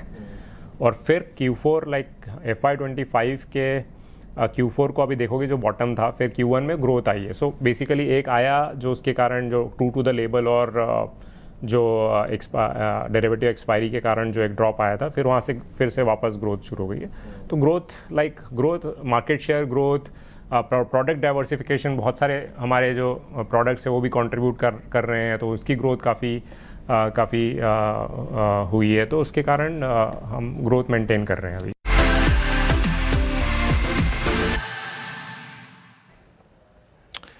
चलिए, तो IPO से पहले इस मैनेजमेंट से मुखातिब हुए CNBC आवाज़ के मैनेजमेंट अनुज सिंघल, और ये दिलचस्प इंटरव्यू आप बार बार इसकी सोशल मीडिया पर क्लिपिंग सुन भी सकते हैं। अनुज, कैसा लगा बातचीत करके? वाकई वेल्थ क्रिएटर मतलब है। देखिए, मुझे ना ललित केशरी जैसे लोगों से मिलना बहुत अच्छा लगता है, क्योंकि मैं रिस्पेक्ट करता हूँ उन लोगों की जो होम ग्रोन बड़ी कंपनियाँ क्रिएट करते हैं, और सोचा नहीं होगा उन्होंने जब 10 साल पहले उन्होंने एक कंपनी की शुरुआत की थी कि 10 साल में 70,000 करोड़ की कंपनी बना देंगे। और देखिए, कहीं ना कहीं एक चीज़ होती है जैसे हम कहते हैं being at the right place at right time. सिर्फ ये नहीं है, मतलब ऑब्वियसली ऐसे तो बहुत लोगों ने कोशिश करी होगी, लेकिन कहीं ना कहीं वो जो उनकी इक्विटी में एंट्री थी वो जस्ट कोविड के ठीक बाद 2020 के बाद, क्योंकि पहले सिर्फ म्यूचुअल फंड करते थे, फिर कोविड के ठीक बाद उन्होंने वो इक्विटी में एंट्री की, और उसके बाद से आपने देखा है कि क्या इक्विटी में हमने सर्च देखा है, और वो पूरा का पूरा सर्च जो है वो Tier 2 और Tier 3 सिटीज़ से आया है। देखिए, एक चीज़ बहुत समझनी है ज़रूरी लोगों को, ये 97% इंडियन पिन कोड्स को सर्विस करते हैं, तो भले ही डिजिटल ब्रोकर हैं लेकिन फिर भी 97% पिन कोड्स को सर्व करते हैं। ये अपने आप में आपको बताता है कि किस तरीके का पेनिट्रेशन इस समय मार्केट का हो चुका है, स्टॉक मार्केट का। और मेरे ख्याल से विरूप प्राइसिंग भी ठीक ठाक लाए हैं, ये कोई बहुत ज़्यादा हॉरिबली एक्सपेंसिव नहीं है। I think considering the kind of numbers that they have delivered, 33 times पर लेकर आए हैं ये अपना IPO, वो मुझे लग रहा है कि एक ग्रोइंग बिजनेस के लिए रीजनेबल है। एक रिस्क फैक्टर यहाँ हमेशा रहेगा कि जो सेबी के जो नए मूव्स हैं उनके बाद जिस तरीके से एक इम्पैक्ट पड़ा है, जैसे इनके Q1 के खुद के नंबर इनके जो हैं वो अगर आप एनालाइज करेंगे तो फिनेंशियल ईयर का 1600 करोड़ ही बनता है, जबकि पिछले साल 1800 करोड़ था, तो वो रिस्क रहेगा। लेकिन अच्छी profit making company with good EBITDA margin, मेरे ख्याल से स्ट्रीट इसको हाथों हाथ लेगी। स्ट्रीट हाथों हाथ लेगी।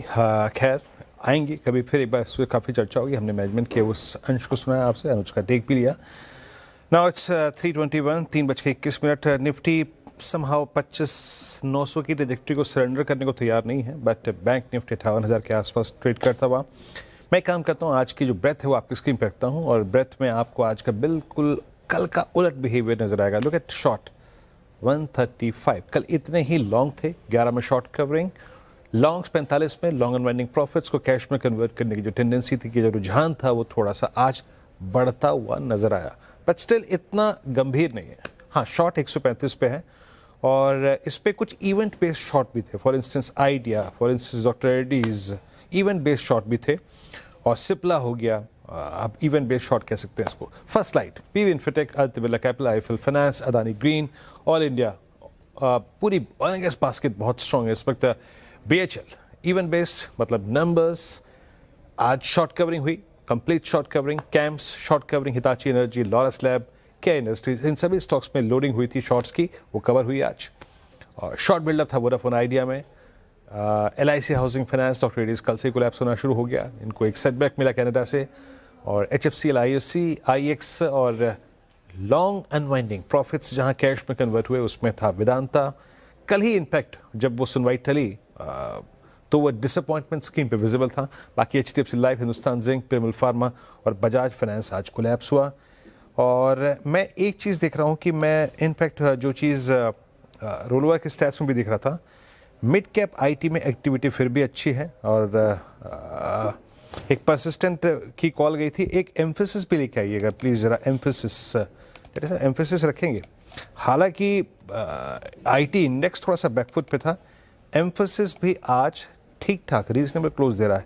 और एक बार LTIM रखिएगा, अभी मेरे स्क्रीन पे आया था, आई एम नॉट श्योर कि कितना बिल्डअप हुआ है उसमें, लेकिन 5703 पे ये डे हाई पर, तो आपको क्लियरली एक डाइवर्जेंस नज़र आएगा मिड कैप IT और निफ्टी IT के as a whole price performance में। आपकी प्रेफर्ड पिक क्या रहेगी मिड कैप IT में, अगर कुछ पिक करना हो आपको सौमिल?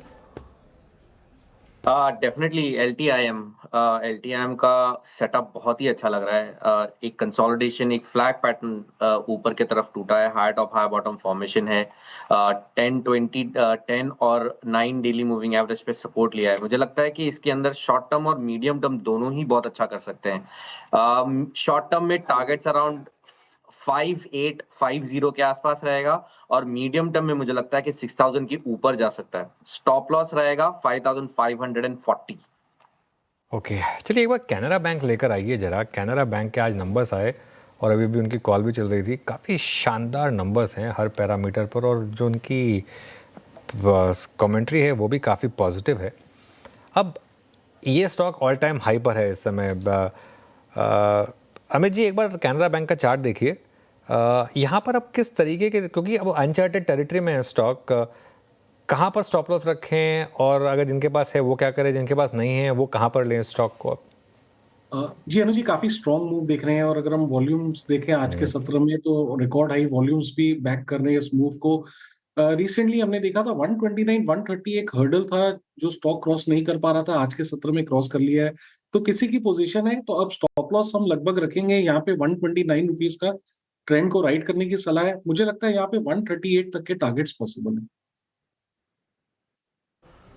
ओके, कैनरा बैंक को आपके स्क्रीन पे 138.80 पे 80 पे ट्रेड करता है, 132.80 पे। और एक स्टॉक स्क्रीन पे और आएगा, दैट्स इंडियन होटल्स। एक बार लेके आएंगे, आज सुबह से इंडियन होटल्स में और होटल स्टॉक्स में एक बाइंग नज़र आ रही थी। Look at Indian hotels. एक पॉसिबली आखिरी एक गेस्ट कमेंट, मानस, इंडियन होटल क्या एक फर्म बेस क्रिएट कर चुका है अभी ये 740 730 पे? तो देखिए, बिल्कुल ऐसा हो सकता है कि यहाँ से आपको करीब 20 से 25 रुपए का अपमूव देखने को मिले, क्योंकि हायर टॉप्स हायर बॉटम्स के साथ स्टॉक ने अपने 200 डे मूविंग एवरेज को रिगेन किया है। तो अगर एक ट्रेड लेना होगा तो लॉन्ग साइड पे होगा 744, 744 रुपए की स्टॉप लॉस से खरीदारी करेंगे। 765, 775 ये दो टारगेट आप सेट करके चल सकते हैं। ओके, चलिए अब एक काम करते हैं, आपको अवगत कराते हैं हमारे खास सेगमेंट यानी मनी कंट्रोल सुपर प्रो, जहाँ सुपर प्रो चार ऑफ द डे से। एक जरा चार्ट देखिए, इस सुपर प्रो की प्रॉपर्टी है स्टॉक्स को गेस मतलब उनके चार प्रॉपर्टीज़ के आधार पर पिक करता है। नज़र रखिएगा इस स्टॉक पे। ये इस फाइंडिंग है इस खास फीचर की। एक ऑलमोस्ट रेक्टेंगल, एक हॉरिजॉन्टल लाइन का ब्रेकआउट स्क्रीन पे विजिबल है, और आप भी अगर इस मतलब फीचर को कैप्चर करना चाहते हैं या फिर इसके ज़रिए अपनी ट्रेडिंग को थोड़ा सा एज देना चाहते हैं तो आप इस सुपर प्रो को सब्सक्राइब कर सकते हैं, और ये जो कोड है उसको स्कैन कीजिए और जुड़ जाइए इस सुपर प्रो के ज़रिए के साथ। It's 326 Anuj. क्लोज के वक्त फिर भी अगर आप देखें तो निफ्टी थोड़ा ठीक ठाक और वो 2590 की ट्रैजेक्टरी को रिकैप्चर करने की कोशिश करता हुआ, और थोड़ा सा अगर आप देखें टुवर्ड्स क्लोज आईटी में मिड कैप आईटी मोमेंटम आया, कुछ मेटल्स अच्छा करते हुए। एक बार हिंडाल्को रखिएगा स्क्रीन पे, और एक बार मैं अनुज के पास जाने से पहले थोड़ा 2-3 स्टॉक्स रख देता हूँ आपकी स्क्रीन पे। हिंडाल्को को देखिए, ये भी मोमेंटम देता, यस डे हाई पर। Mid cap IT, Indian hotels, LTI Mindtree, UPL, बहुत सारे स्टॉक्स ने टुवर्ड्स क्लोज एक पुल बैक दिया, एक रिवर्सल दिया।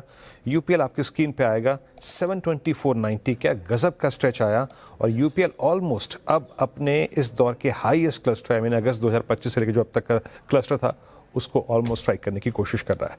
तो 25,900 की दहलीज अनुज, फिर निफ्टी पकड़ने की कोशिश करता हुआ। बिल्कुल 25,900 अभी भी गिव अप नहीं किया निफ्टी ने, और 25,800 के तो खैर ऊपर हैं ही। बैंक निफ्टी भी करीब करीब 300 पॉइंट नीचे था, और एक बार मिड कैप इंडेक्स लेकर आइए टुवर्ड्स द एंड, अच्छी रिकवरी आई मिड कैप इंडेक्स में वीरू। और जब तक मार्केट ब्रेड ठीक ठाक है, बिगड़ नहीं रही है, मिड कैप देखिए ऑलमोस्ट ग्रीन में बंद होने वाला था। एडवांस डिक्लाइन भी आएगा आपकी स्क्रीन पर, ऑलमोस्ट 1:1.5 का है, तो ऐसा कुछ नहीं है। वो जैसा मैं कह रहा हूँ, बस 4-5 स्टॉक्स का कंट्रीब्यूशन था जिसकी वजह से इंडेक्स गिरा। हो सकता है सेंसेक्स की एक्सपायरी का फैक्टर हो, थर्सडे को वैसे भी हमने पहले भी वॉलेटिलिटी देखी है, तो इसके लिए मैं बहुत ज़्यादा विचलित होऊंगा नहीं वैसे इस मार्केट के आज के मूव से। चलिए स्क्रीन पर चलते हैं और देखते हैं आज की क्लोज को। निफ्टी करीब करीब 150 पॉइंट नीचे, यानी कि 2.5% नीचे था। निफ्टी बैंक करीब करीब 0.5% नीचे, निफ्टी आईटी ये भी करीब करीब 0.5% नीचे था। और जैसा कि हमने डिस्कस किया, मिड कैप और स्मॉल कैप यहाँ बड़ी गिरावट नहीं आई एक्चुअली। मिड कैप एकदम फ्लैट था स्क्रीन पर, स्मॉल कैप वो भी फ्लैट था। एडवांस डिक्लाइंस के फेवर में था, लेकिन इतना ख़राब नहीं था जितना कि नॉर्मली इतनी गिरावट पर हो सकता था। अब सेक्टोरल लूजर्स पर आते हैं, जरा देखते हैं। सबसे ऊपर फाइनेंशियल्स, आज बड़ी गिरावट थी यहाँ पर। फार्मा में पूरा का पूरा डॉक्टर रेड्डीज़ का इम्पैक्ट था।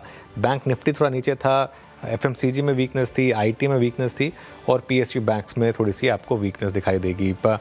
अब गेनर्स पर आते हैं जरा। सेक्टोरल गेनर्स में क्या क्या है। सबसे ऊपर capital goods, Larsen and Toubro कमाल था ये। एनर्जी और रियल एस्टेट, यहाँ पर भी हल्की सी बाइंग थी। निफ्टी लूजर से शुरुआत करेंगे। सबसे ऊपर डॉक्टर रेड्डीज़ करीब करीब 4-4.5% नीचे था, हालांकि जहाँ खुला वहीं लो था। सिप्ला में नंबर्स के बाद और स्पेशली उमंग वोरा के एग्जिट के अनाउंसमेंट के बाद गिरावट आई। HDFC life, InterGlobe aviation, Bharti Airtel और पावर ग्रिड, ये कुछ स्टॉक्स हैं जहाँ पर गिरावट आपको देखने को मिली। अब आते हैं गेनर्स पर। सबसे ऊपर आज कोल इंडिया, उसके बाद लार्सन एंड ट्यूब्रो, हालांकि Larsen and Toubro high level से थोड़ा करेक्ट हुआ। हिंडाल्को, बीईएल, नेस्ले और अल्ट्राटेक सीमेंट, ये आपके कुछ स्टॉक्स रहे जो आज गेनिंग साइड पर थे। लेकिन कुल मिलाकर ठीक है मार्केट। ऑब्वियसली आज थोड़ा सा एक ख़राब दिन था मार्केट के लिए, लेकिन part and parcel of the game भी। जी बिल्कुल, आज थोड़ा सा सुस्ताने का मौका मिला इंडस्ट्रीज को। 25,886 के जोन में निफ्टी ट्रेड करता हूँ। मार्केट शट, बैंक निफ्टी 58,67 पे, और towards close mid cap IT में कुछ रिवर्सल्स थे, लेकिन स्टॉक स्पेसिफिक एक्टिविटी आज भी बेहद शानदार रही। और लीजिए चलते कारवा जो है अब शुक्रवार की तरफ बढ़ चुका है। कल सुबह अनुज, मेरी और पूरे पैनल की आपसे फिर मुलाकात होगी मॉर्निंग कॉल और मुनाफे की तैयारी में। तब तक के लिए नमस्कार।